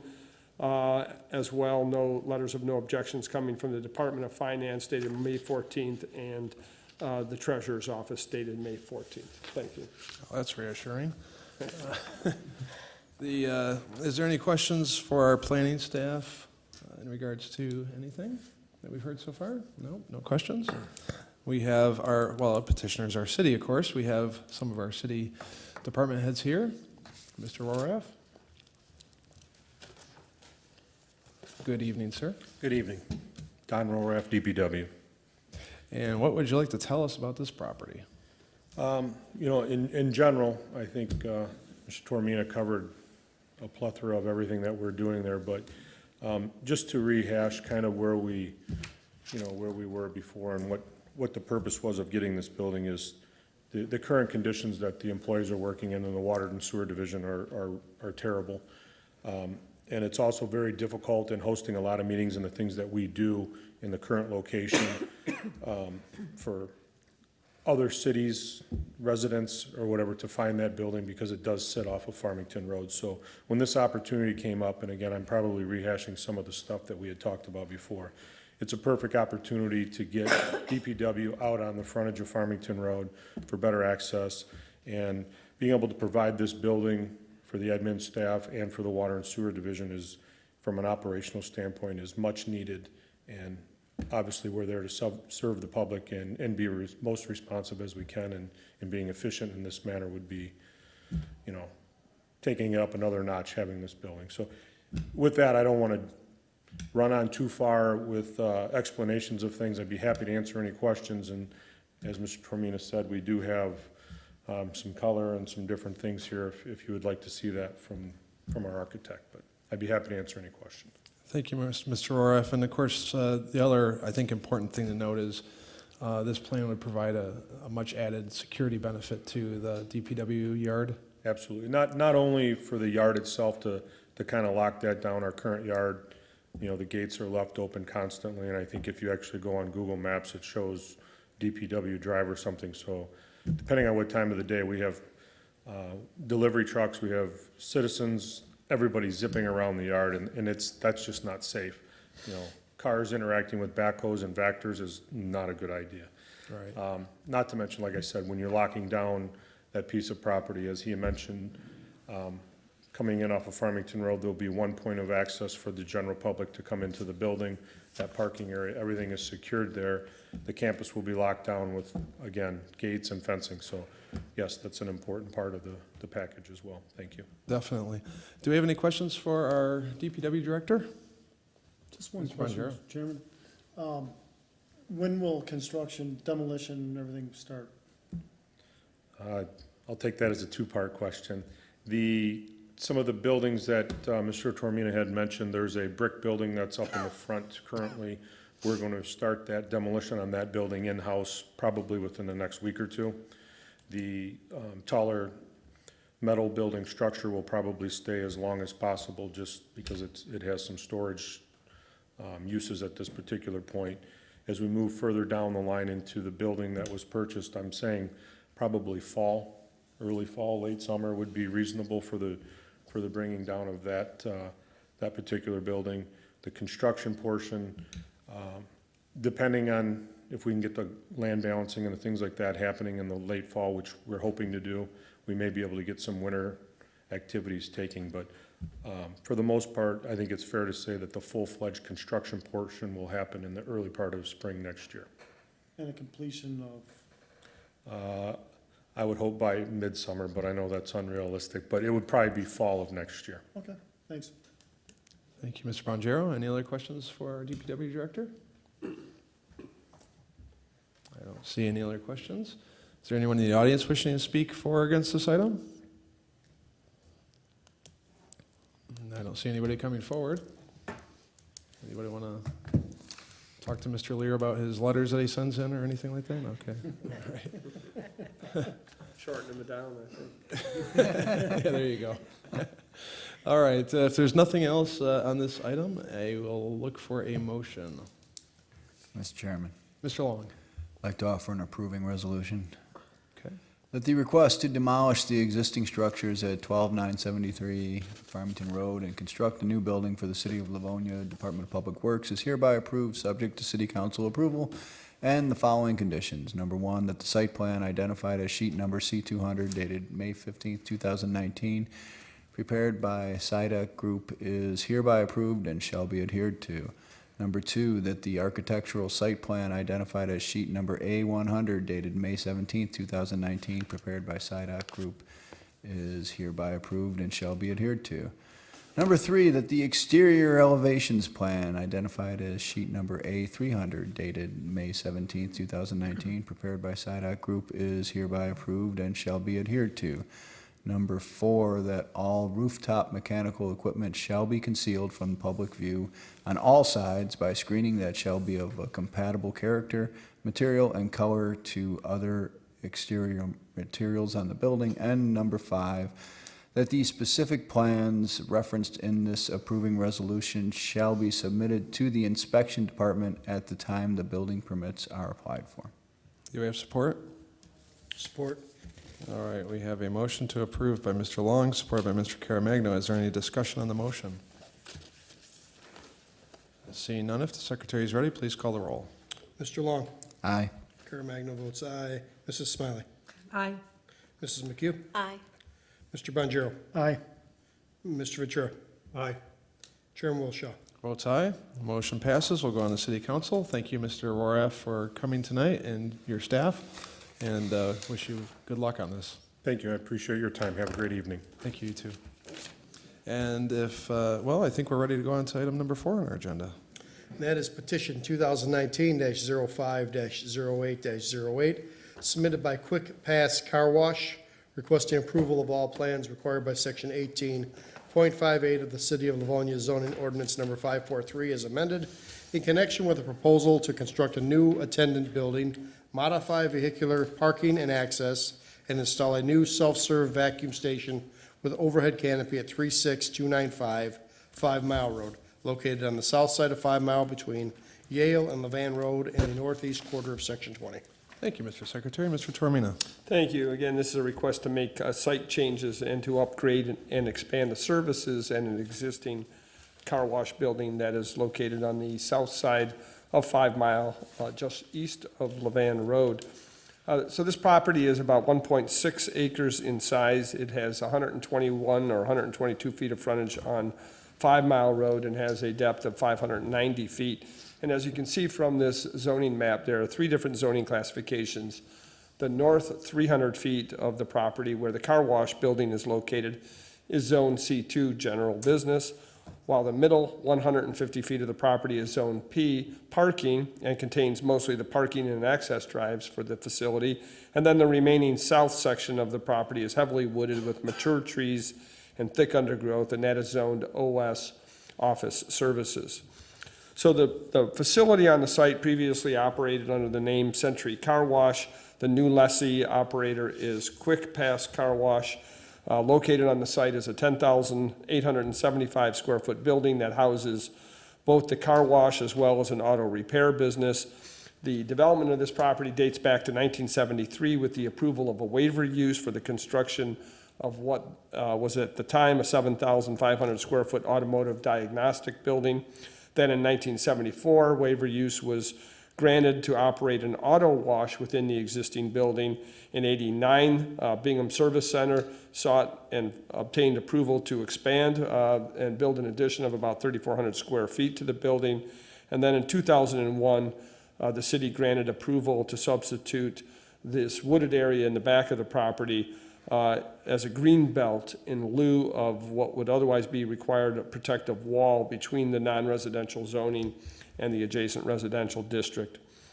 So the new operator, Quick Pass Car Wash, is in the process of undertaking substantial upgrades, including installing new car wash equipment, changing the parking and the circulation, adding a new pay station, as well as installing new self-automated vacuums. Previously, cars entering the queue for a wash would stack along a drive aisle that runs along or is adjacent to the east property line. Under the new plan, this drive aisle is actually has been converted to a row of parking spaces, and the drive has moved a little further to the west and places an adjacent row of angled spaces. So the vehicles now enter through a pay station, which is located at the south end of the parking lot. This pay station includes 2 side-by-side lanes and a small attendant buildings. Vehicles stop at this pay station, they order, they pay from a selection of options that are provided via a menu board, and then they proceed through some automated gates. And like before, the cars loop back around to the west side of the property in order to enter the car wash building. There is an escape lane available for cars ahead of the entrance to the car wash building. And then along the west side of the rear parking lot are 2 new self-serve vacuum stations that are covered by an arched fabric canopy. 20-watt LED strips are used for lighting under the canopy, and each vacuum station is marked by a parking stall with dimensions of 12 feet by 20 feet. There is a landscaping proposed which would occur in the southeast corner of the property, the part of the site closest to the residential district. This is a triangular area that would be saw cut from the existing paved area in that corner of the site. And there would be planted, in addition to building a berm, 3 spruce trees, a red maple, some burning bushes, as well as 12 boxwood shrubs. We spent some time at the study meeting talking about the site lighting. Petitioner has updated the plans to include a photometric details. In addition, we talked about the hours of operation. The petitioner indicated that summer hours, and correct me if I'm wrong, would be Monday through Saturday, 7 a.m. to 8 p.m., and then Sunday, 8 a.m. to 6 p.m. In the winter, I believe 7 days a week, the hours run from 7 a.m. To 7 p.m. And I do have some photographs. This is a kind of a conceptual drawing of the berm that would be planted, again, in that southeast corner of the property to provide some additional screening. This is the photometric plan. I know it may appear a bit garbled, but what it does is it shows the intensity of illumination at all the various points on the property, a grid laid out across the property and extending onto the adjacent properties. All the lights proposed would be downward directed and would be shielded. Lastly, the dumpster has been moved on the site. We'll go back to the modified site, well, apparently I don't have the most current site plan, I apologize, but it has been and will be moved a little bit further to the west along the back of the property. And these are photographs showing what the site looks like. This is the attendant building on the left-hand side. These are the 2 pay stations that I mentioned. And then these are the vacuum, self-automated vacuum stations along the west side of the property. And with that, Mr. Chairman, I'll be happy to read out the correspondence. Yes, please. First is a letter from our engineering division dated May 31st that reads, in accordance with your request, the engineering division has reviewed the above referenced petition. We have no objections to the proposed project at this time. The existing parcel is assigned a range of addresses from 36251 to 36293 5 Mile Road, with the address of 36251 5 Mile Road being assigned to the overall parcel. The legal description provided with the petition appears to be correct and should be used with the subject petition. The existing building is currently serviced by public sanitary and water main. The information submitted does not indicate any new connections to the existing utility services, so it appears that there will not be any additional impacts to the existing systems at this time. Should alterations to the existing services be required, the owner will need to provide plans to this department to determine if permits are required. Should the owner do any work within the 5 Mile Road right-of-way, they will need to contact the Wayne County Department of Public Service for any permits that may be required. Also, should the proposed project require any earthwork or grading, the owner will need to obtain a soil erosion and sedimentation control permit, since the 100-year floodplain crosses the parcel near the edge of the parking lot. That letter is signed by David Lear, Assistant City Engineer. Next is a letter of no objection coming from the Livonia Fire and Rescue Division, signed by Keith Bowe, Fire Marshal, dated May 31st. Similar letter of no objection coming from the Division of Police, dated June 3rd, and signed by Brian Lee, Sergeant of the Traffic Bureau. Letter from Inspection that reads, pursuant to your request, the above referenced petition has been reviewed and the following is noted. Number one, parking spaces shall be 10 feet wide by 20 feet deep and double striped. 2, barrier-free parking spaces shall be provided, signed, and marked per code. 3, a dumpster enclosure shall be provided, and the gates on the dumpster enclosure shall be steel or may be as approved. 4, the site lighting shall be directed and/or shielded to prevent light from shining on adjacent properties.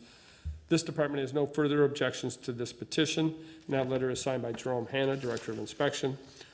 A letter of no objection from Department of Finance dated May 30th and signed by Colleen Coleman. And lastly, a letter of no objection coming from the Office of Treasurer dated June 4th and signed by Linda Shield, Treasurer of the City of Livonia. Thank you.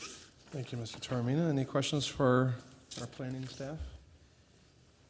Mr. Ventura. Mr. Toromina, maybe I misunderstood, but I thought you mentioned that the site lighting detailed on this photometric survey would be downward facing? That is correct. Okay, on the plan, they show 3 fixtures that are going to be installed here. One of them is a floodlight that appears to be upward facing. Can you, do you know, I guess, is the question, where that's going? That is identified as D-Series size 1. Right. And I presume that those were either building mounted or, I don't see anywhere on the site where they spec the D Light series. But I'm going to let the petitioner answer that question. Actually, they're all identified as D series, but yes, I don't know. All right, thank you. Thank you, Mr. Chairman. Thank you, Mr. Ventura. Any other questions for planning staff? Seeing none, the petitioner is here. If you'd like to please come forward, either one. Okay, come on. We have an ejection button for each one. All right. Good evening, sir. Greetings, Jamie Burke, Quick Pass Car Wash. Thank you, Mr. Burke. Anything, well, let's start with the question that you just heard Mr. Ventura ask about the lighting. So as far as the lighting, there's the 2 light poles on the property. One is on the south end, right on the other side of the gates, and those are floodlights existing. And then the one on the east side, those are floodlights existing. I believe, I got this photometric plan Monday, and I talked to the electrician, and I believe they left those as floods, but they're updated floods, so he showed on the plan how far it goes out. So you can see it dies off before it encroaches onto anybody's property. And as far as shielding, he will put shields up anywhere he needs to be for the residents that are on the other side. But off of these drawings, it looks like the light dies out. So I think the lot's pretty big, and just to have those as downward, I think he thought wouldn't cover sufficiently. Mr. Ventura, does that answer your question? No. Would you like to ask any additional questions? A light that's pointed up is pointed at something. What is it, what are they pointed at? Are they Actually, I think they're robots? pointed down like this. Well, They're you've like got just two like lights on this, the- like my you've got two arms. lights on the plan that are pointed down, but you have one that's pointed up. Are you actually using that, or what? Oh, you mean on the, where it says D-Series? Yeah, D No, I series think size that's one. just the arm, you can push it down, up or down. I think that's just the photo they gave you. Because we're pointing them down. So no lights will be washing any walls or, No, and that's what the photometric plan shows, are those lights angled properly on an angle down, just like my arms are facing down like that. They won't be completely down, they're gonna be like on an angle. But it dies out far enough and it lights the property enough to where it's safe. okay, thank you, that does answer my question. All right, thank you, Mr. Ventura. And as far as the dumpster, did you guys get the new drawings, the new dumpster enclosures, city code? It's concrete, put the footings in. You got the 4 pillars or ballards that have to go inside, the steel door, masonry. And that's gonna be located right to the, to the west of the south light pole. Yes, we do have the updated plan that shows Okay, that all location. right. Thank you, appreciate that. And that's done, and again, the landscaping's done, and that will be off into the corner on the other side of the gates. That way in the winter, that the residents, they don't see any activity, it kind of blocks it out. As far as sound, we did a decibel meter on our site, and we're at 59 decibels on the corner of our site with all the vacuums running, with no cars in front of them. So within cars in front of them, it should die down, plus there's another probably 20 feet, plus the trees we're building to block the residents for the noise. Again, our hours, we don't anticipate, we're not staying open late. They're just regular hours. If we were, like I said, if we're on a main road, like my Ann Arbor Road site, we'll have to stay open later. But here, it's a residential, we just keep it, just like my location in Canton, we close at 7 in the winter and 8 in the summer. Okay, Mr. Burke, is there anything else that you'd like to tell us about your proposal? Actually, I had a question on the lanes that we have to stripe. So they gotta be double striped and 10 feet wide each. Yes, our standard for parking spaces is 10 feet wide by 20 feet deep, double striped. Double striped. And then there was another comment about spaces had to be marked for, Barrier-free. Barrier-free or handicap. okay, barrier free. That, okay. All right, yeah, That's the that's term fine. used for handicap. Yep, parking, yep. yes, As far as our company, we're growing with the neighborhoods. We're in Canton. We're gonna build another one in South Canton. We have one going up in Plymouth. We'd like to do another one in Livonia in the future. It's a membership club base, so if you have a pass at one, it's on your windshield. You can go to any of them. Quick pass, and hence the quick pass, right? So you pull up to the gate, you read your tag, opens up, lets you in. We do a really, really high-quality wash. We put about $1 million on the inside of the building. All new walls. We updated all the concrete that was breaking on the entrance, and the exit was all dilapidated. We put all new heated slabs in, so when you pull up, it's heated, so there's no ice buildup, and when you exit, it's heated also. We have a gate attendant booth where there's a human being out there. Everybody gets greeted. You don't have to, you can use the machine if you like, but the attendant helps you. They do the towels out there. They help with the guests. They sweep the lot. Every 30 minutes, they have to walk the lot and sweep. They have to greet guests. So we run a pretty clean operation.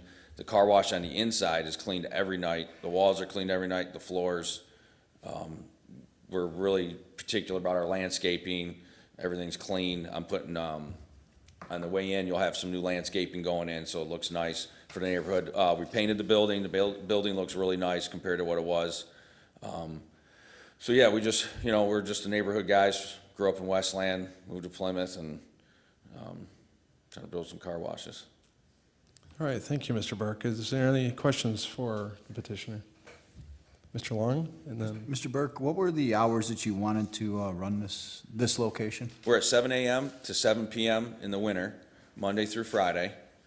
Saturday is 8 a.m. to 7 p.m. And then on Sundays, 8 a.m. to 6 p.m., and that's the winter hours. And in the summer, it's 7 to 8, Monday through Friday, and 8 to 7 on Saturday, and then on Sunday is 8 to 6 again. Mr. Tormina, we have some different hours in the resolution. Was there a purpose behind that, or is that No, just? I must have transcribed those incorrectly from the study meeting, so those would have Okay, to be. so we can just. Those should be adjusted. I mean, I if, didn't see that was, it's not that much different, but just to make sure that we're consistent. Thank you, Mr. Chairman. thank you, Mr. Long. Any other questions? Mr. Chair? Mr. Bonjero? Question for Mr. Burke. It's great development, obviously you guys are putting a lot of money in there. So when I went to go see the site the first time, I pulled around back and I'm like, you guys are almost done. Why are we seeing this now? So I called the building department and they said that, based on the initial submittal on the plan, they weren't aware that there was gonna be that much equipment in the back. They were under the impression only a few vacuums.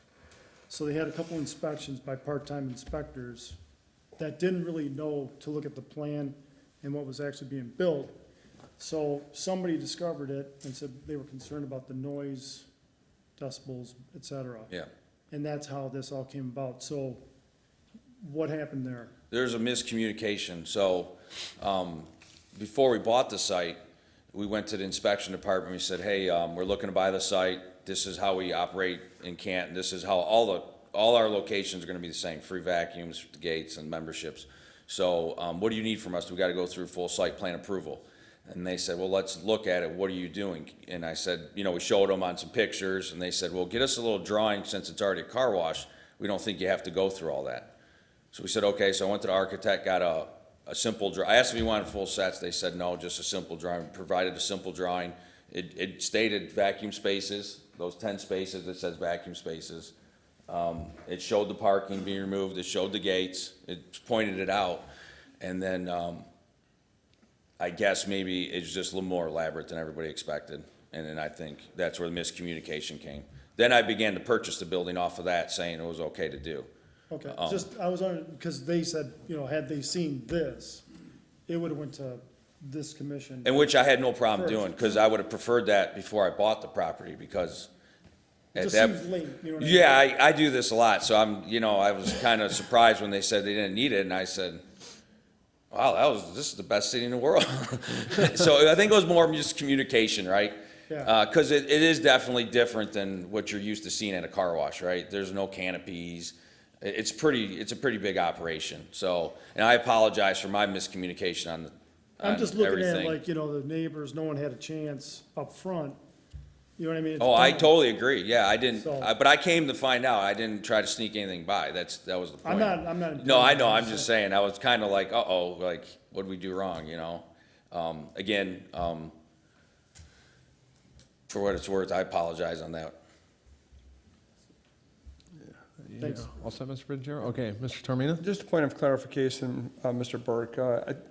I think at the study session, you said you were leasing the building? Yes. I just heard you say that you. I bought the property. car wash, I bought the car wash. Okay. The existing operator had to buy him out, and then I signed a 30-year lease on December 6th. That was our understanding from the Yeah, I'm study. sorry, Okay. apologize. All right, thank you, Mr. There's been a Tormina. lot of city council meetings, and you guys have the best chairs ever. Thank As soon as I sat down, I was like, this is all right. Well, we don't have cup holders quite yet, but we're getting there. Is there any other questions for our petitioner? Anyone else? Okay. Is there anyone in the audience wishing to speak on this item? Please feel free to come forward.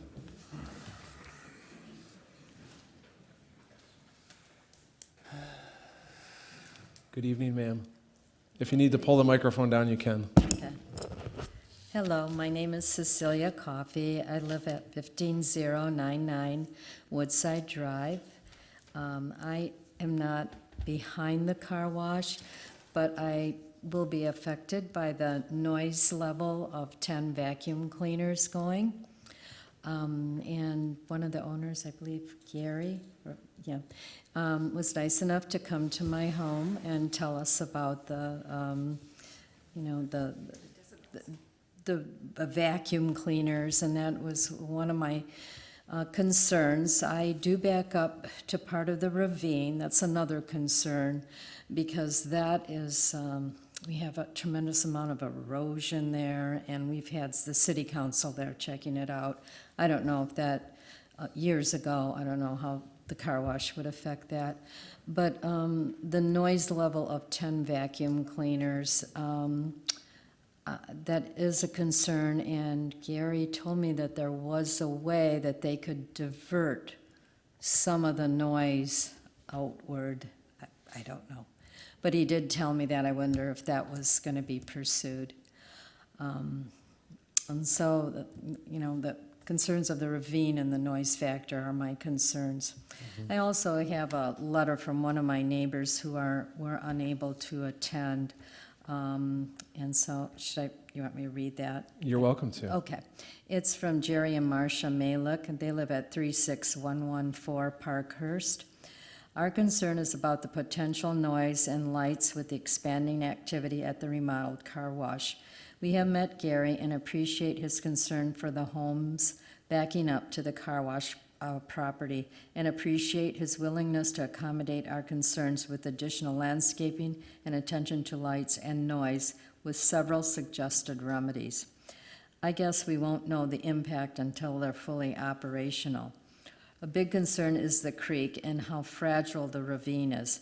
Tens of thousands of dollars have been invested in keeping erosion down, and some of this was funded directly by a half a dozen of the homeowners impacted by the improvement on their property lines. What confuses me is the added activity and expanded footprint of the car wash. I trust the City Planning and Environmental Department have taken this all into consideration. Knowing the history of the continuous building over many decades on the ravine and the negative impact, it is a continued concern. Thank you for the opportunity to speak and for holding this meeting for our neighborhood. Our regrets we were unable to attend. Jerry and Marcia Malik. Well, thank you. Appreciate those comments, and we'll try to get some of those questions answered by the petitioner. Thank you. Good evening, ma'am. Janice Prokopenko, 36126 Parkhurst. My husband and I are directly, very close. We're the closest. Right on the ravine north, we face northwest. I have a letter from Toby Sloan, who was involved with the, she's second in when you come in to Reynolds Ravines, and she paid just below $20,000, along with each 6 people paid $20,000, plus the $250,000 bond that they got to fix the creek, which was not actually done all the way, but I have a concern that this could happen to me or subsequent owners. My husband and I and our family have been there 31 years, and it's been very pristine. You go on the deck, it's quite lovely, blue herons, and early April, I was washing my dishes and I saw a torrent of blue with lights underneath it like a tunnel. I was shocked. In the wintertime, it's deciduous trees, and you see everything. And believe me, I am very, very close. And I have watched the erosion with the, everything is going down. I would like to read Toby's letter, and then I'd like to just go over. I will say I've been woken at 7:15 every Monday morning with the leaf blower going the whole perimeter of the property, and rock and roll music with the workers. It's not just the vacuums, it's the rock and roll, the radios going full blast when they're cleaning their cars. So I will read Toby Sloan's, who paid just under $20,000 cash. Yes, please. Monday, June the 10th. To whom it may concern. It is unfortunate that I cannot attend the meeting Tuesday evening, but I wonder if you could please address my concerns over the water that runs in the ravine. At the beginning, after the work was done where I live, second house in, 5 years ago, the water seemed quite clear. We continued to see families of ducks, even a large turtle, and once in a while deer. We do have deer.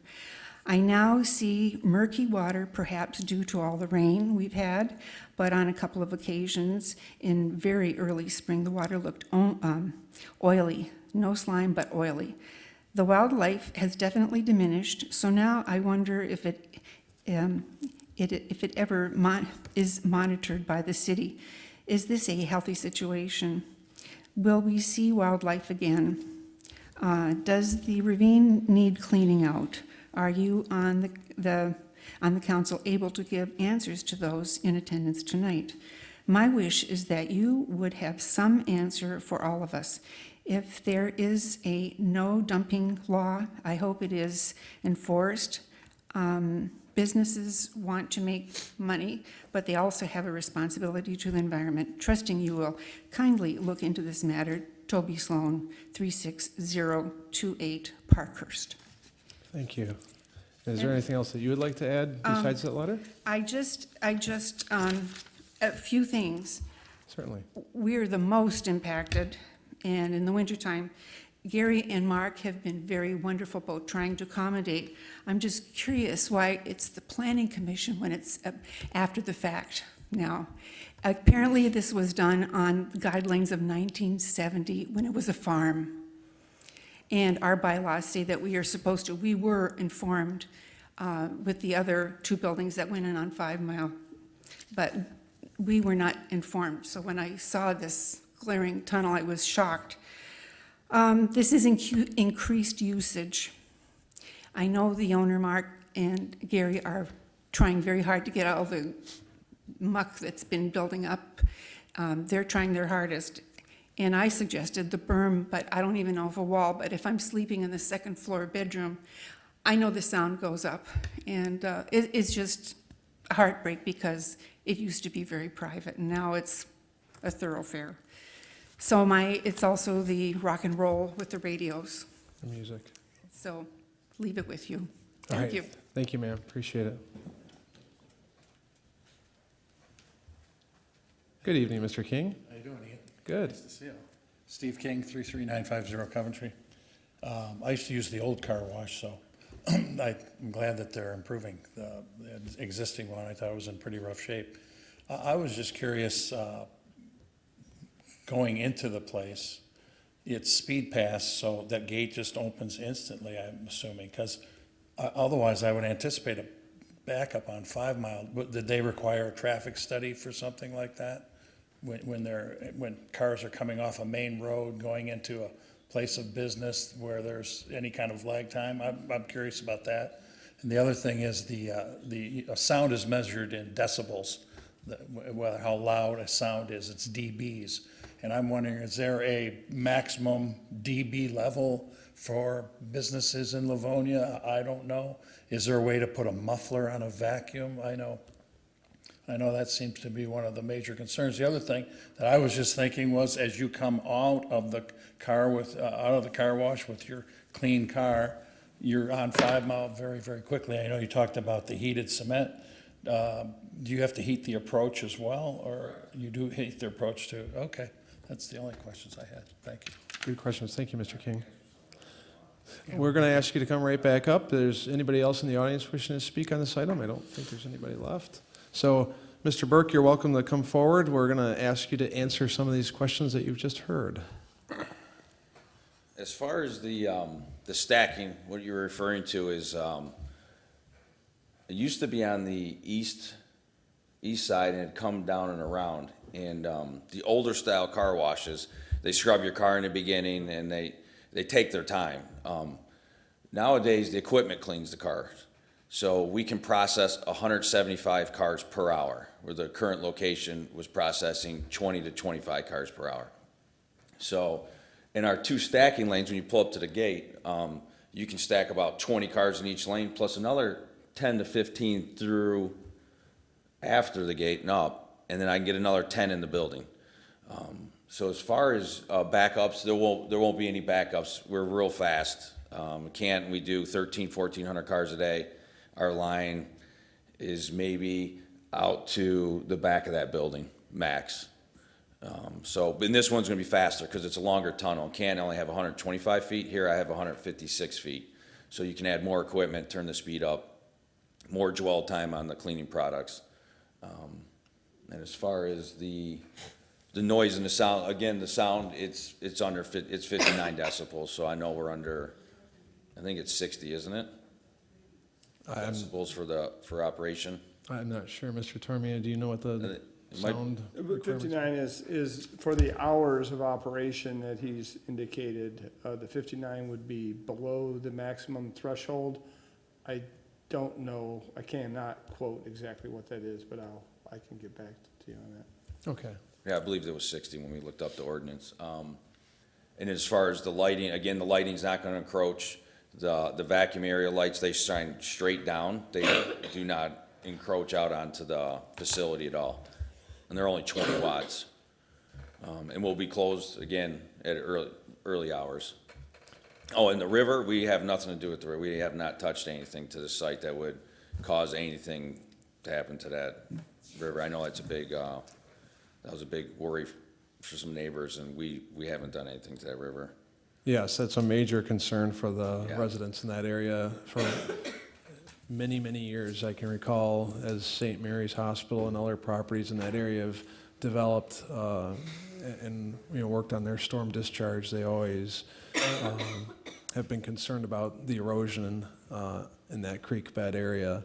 And as you heard, some of these residents have spent a tremendous amount of money to try to prevent erosion. So, so if you're not, as long as you're not doing anything that would We add haven't to changed the that grading or anyway. anything. Yeah, we haven't done anything. Okay. We talked to engineering about that, and that would be a whole nother year and a whole nother site plan approval to do anything with the lot. So we're leaving the lot as is, so we don't change any of the floodplains or drainage or anything like that. And what else was it? And, you know, we have nothing going out into the, everything goes to sanitary. And we recycle 85% of the water, which wasn't happening at the current facility. They weren't recycling anything. So we recycle 85% of the water. Good to know. So it's good for the environment. We use a lot of electric motors, so when I have hydraulic oil in there, that's good for the environment. Okay, Mr. Long? Mr. Burke, the sound testing that was that done by you guys, or was that done by Yeah, we have professional it was firm? us. We have a decibel meter from our Canton location, because we have neighbors that are actually closer in Canton. They're 90-foot setback from the back of our building, and we use that one to do it. And when a plane would go over, it would go up to 64, and when a plane would go by, it would drop down to 59. You're going where I want to go. What's a comparable for a 59 decibel? You know, you watch a hockey game and they say, oh, it's 120 decibels in here. It's like a So jet engine. The road So traffic's 55, and when a bigger truck goes up, it jumps up to about 59. Thank you. It's real Thank you. touchy. Thank you, Mr. Chairman. Mr. Chair. Yes, Mr. Torrier. In looking at the Code of Ordinances, Section 8.32080, it does specify the sound level limits measured in decibels. And for the receiving land use category of residential, the limit between the hours of 7 a.m. to 11 p.m. are 55 decibels. So this would indicate a slight deviation or that they might be exceeding that slightly. So that's something that should be addressed in the resolution, should this move forward, some corrective actions, and that would have to be verified either through an independent test that he would have to commission or by the city itself. I know the city does these, but maybe that's ultimately something the council would have to determine. That could be part of our approving resolution. Sure. So, thank you, Mr. Toromina.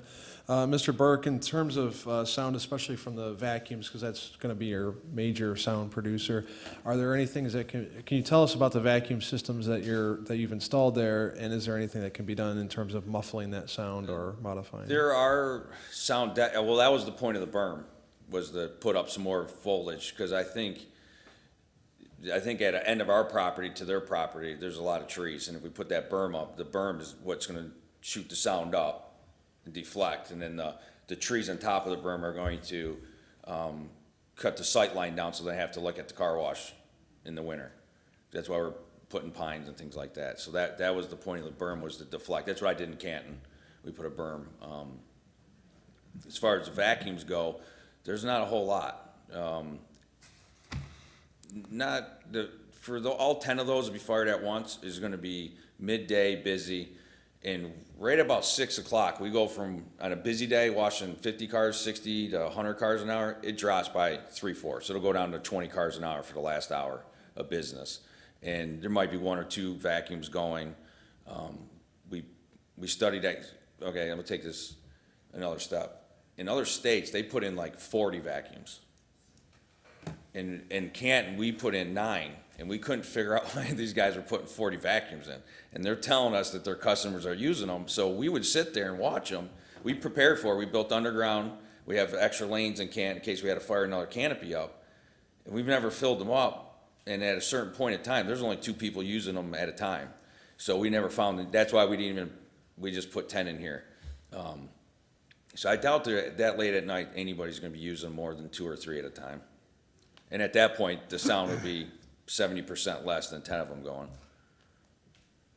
Okay, there may be a possibility too, do you think, of adding some additional landscaping, arborvitaes, things like that along that I can. that boundary near the residences that would provide some additional screening or filtering of that sound? Yeah, I can put some arborvitaes in there. Okay, all right, that's something we might want to consider. Going north north of the berm. All right. Yeah, so the berm would deflect the sound, and I could put them on top of the berm too, instead of smaller trees or whatever you think. We just want to work with everybody and Definitely. make it work. All right, something to think about. Okay. All right, thank you, Mr. Burke. We do have Mrs. Prokopenko, I believe, is back for one more question. As a teacher, that's a smart person that can say my name. Not too many adults can. You're welcome. Mark, the owner of the property, and Gary were willing to even put arborvitaes on my side of the creek to help, because from the sidewalk, that blue is just glaring, and picture half a year with this bright blue. My problem is also, I don't know if a wall would help deflect but the sound, or if it would just push it up. The radios that people will be having while they're working. It's to me, just as a classical pianist, it's horrifying. So We did ask at our study meeting, the petitioner, if they intend on having any ambient music. You know, I've gone to some car washes that have music playing on loudspeakers, you know, to just, you know, help people while they're, you know, for them to listen to while they're vacuuming or working on their car. And they said that they will not have any. Now, if customers are playing their radios, that's what I'm talking about. that's something that's going to be a little harder for them to police, but perhaps the petitioner will be listening to what you're saying, and maybe their attendant can approach anybody who's playing their stereos too loud. And I thank you for being accommodating. It's just unusual that it's after the fact instead of before. This is unusual. As you may have heard earlier, Mr. Bonjero asked, this initially came to us as or came through the city as the feeling is it was basically a slight modification to the existing car wash, so it didn't need to go through this whole process. Once the work was actually done, it was realized that this was actually a much more significant change. It was like the Suez Canal all winter. I should have gone over to see what was going on. It was. Yeah. Thought they were just paving. Yeah, I understand. Thank you, ma'am. All right, I think we've tackled all the questions, and we've, yes, Mr. Ventura. I wonder if the petitioner would be willing to post signs at the vacuum area that no radio playing in cars and so forth would be tolerated. I already thought about that. I can put them all over the site. Great. Excellent suggestion. Number two, do you have somebody out there cleaning the sidewalk with a blower at 7 o'clock in the morning? No, we use Vroom all day long. So there's nobody out there with Every a, 30 minutes, the person that's a tenant, they gotta walk the site and sweep up. Monday mornings. It's possible that there may be, as part of the construction crew is doing that. right, as so you're not opposed going to have, Right now? Or no? Yeah. well, as a normal part of your operation, do you have somebody walking the parking lot at 7 o'clock in the morning No. with a blower? Mr. Burke, we'll just ask that you go to our microphone so that our vast television audience can hear you. No, I won't have leaf blowers out there. No. Well, we sweep as the day goes on. That's the tenant's job. They go through every parking spot, sweep, pick up trash as the day goes on. So nothing really builds up where we would need to blow a lot. Thank you, Mr. Chairman. Thank you, Mr. Burke. Thank you. Mr. Caremagna. Sir, one question for you. Is do the vacuums shut off at the same time the car wash goes down? Do you Correct. disconnect them? You shut Yep, the you power just, off? there's a switch inside, you push them off and they're off for the night. So nobody can show up at midnight and vacuum No, their car? no. Okay. We wouldn't want that. We would be I wouldn't be surprised what I'd find in those vacuums. We don't even want to know what would happen. All right, thank you. Okay, interesting. Is there any other questions?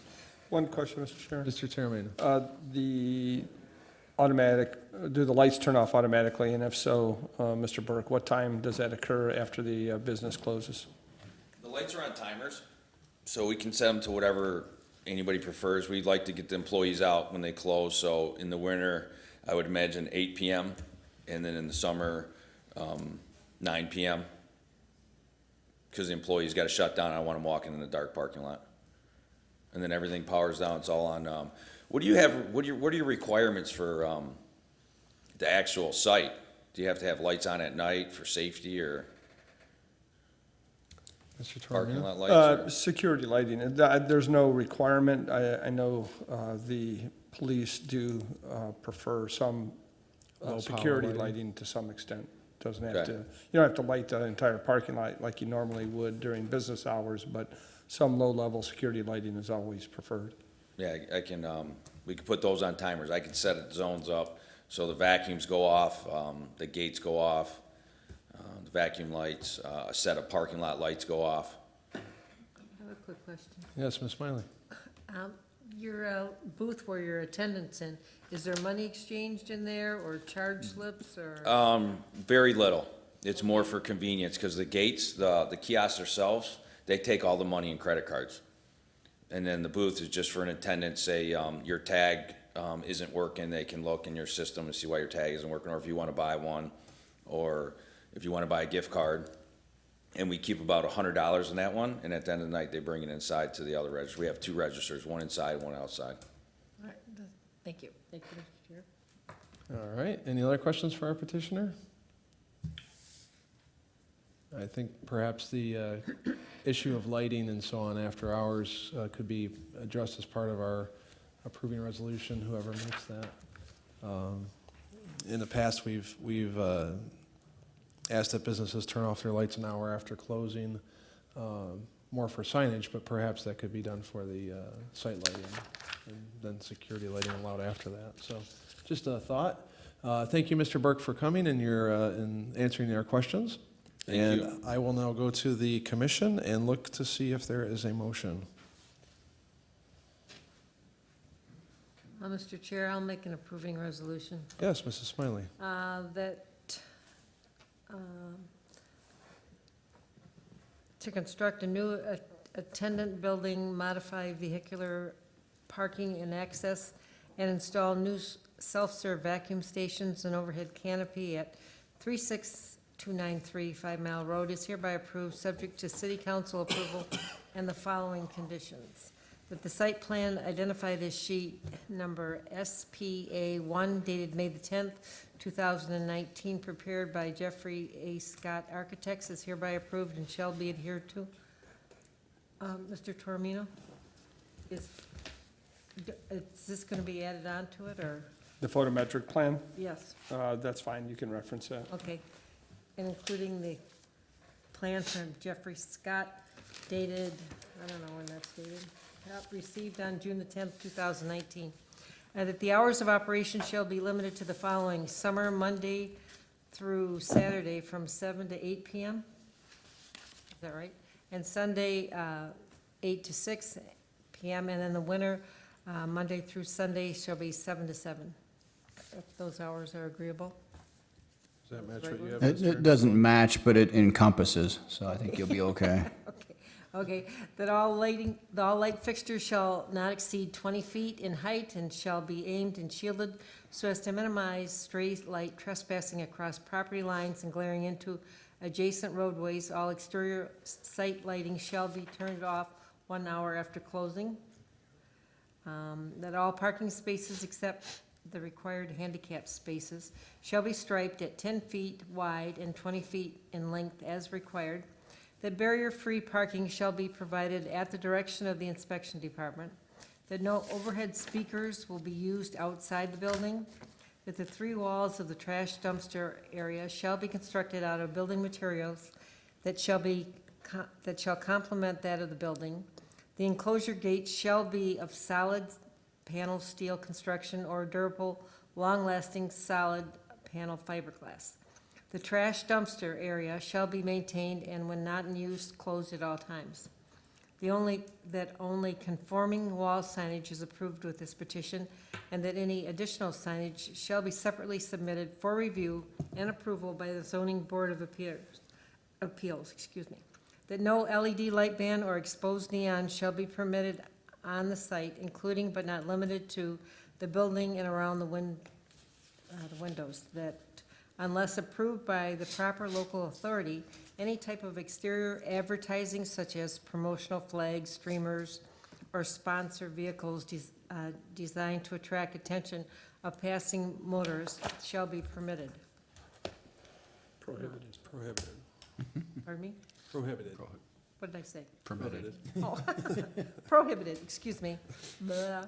That a specific plan referenced in this approving resolution shall be submitted to the inspection department at the time the building permits are applied for, and Pursuant to Section 19.10 of Ordinance Number 543, the zoning ordinance of the City of Livonia, this approval is valid for a period of 1 year only from the date of approval by the City Council, and unless a building permit is obtained, this approval shall be null and void at the expiration of said period. Do we want to say any more about the landscaping? If you would like to add a In clause, addition to some additional landscaping? Be included and approved by the planning department? Okay, How do you like that? so yeah, arborvitae's, Okay. we'll mention that. And then, did you also want to add anything about the signs for no stereos by the vacuums? Oh, yeah, that, Mr. Ventura, okay. okay. All right, is there anything else, Mrs. Smiley, or is that your full motion now? I think that's my full motion. All right, with that, is there support for that motion? Support. All right, we have a motion made by Mrs. Smiley, supported by Mr. Caremagno. We've heard a few changes with that. Is there any discussion on the motion?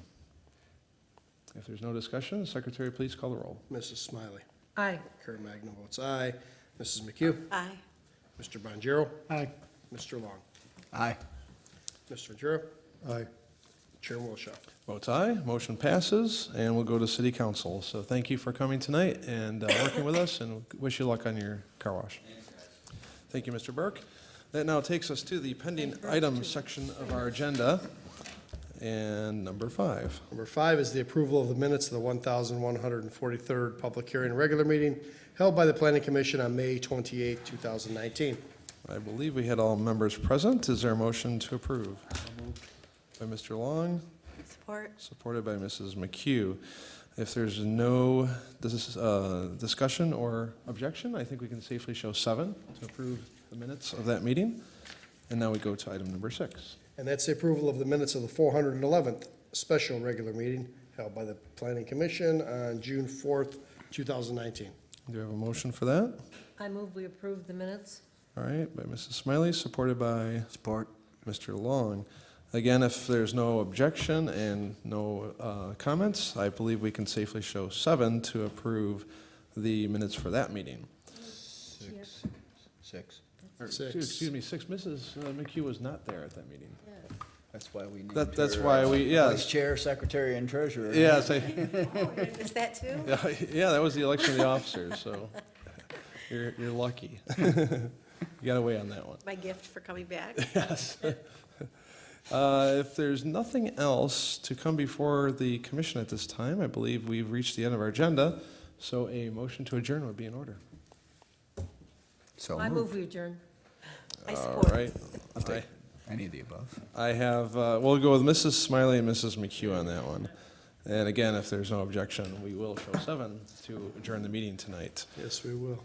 And with that, of course, we have reached the end of our agenda, so we want to thank our Livonia Television staff for their contribution to our meeting. And with no further business, we will adjourn our meeting tonight at 9:12 p.m. Good night, Livonia.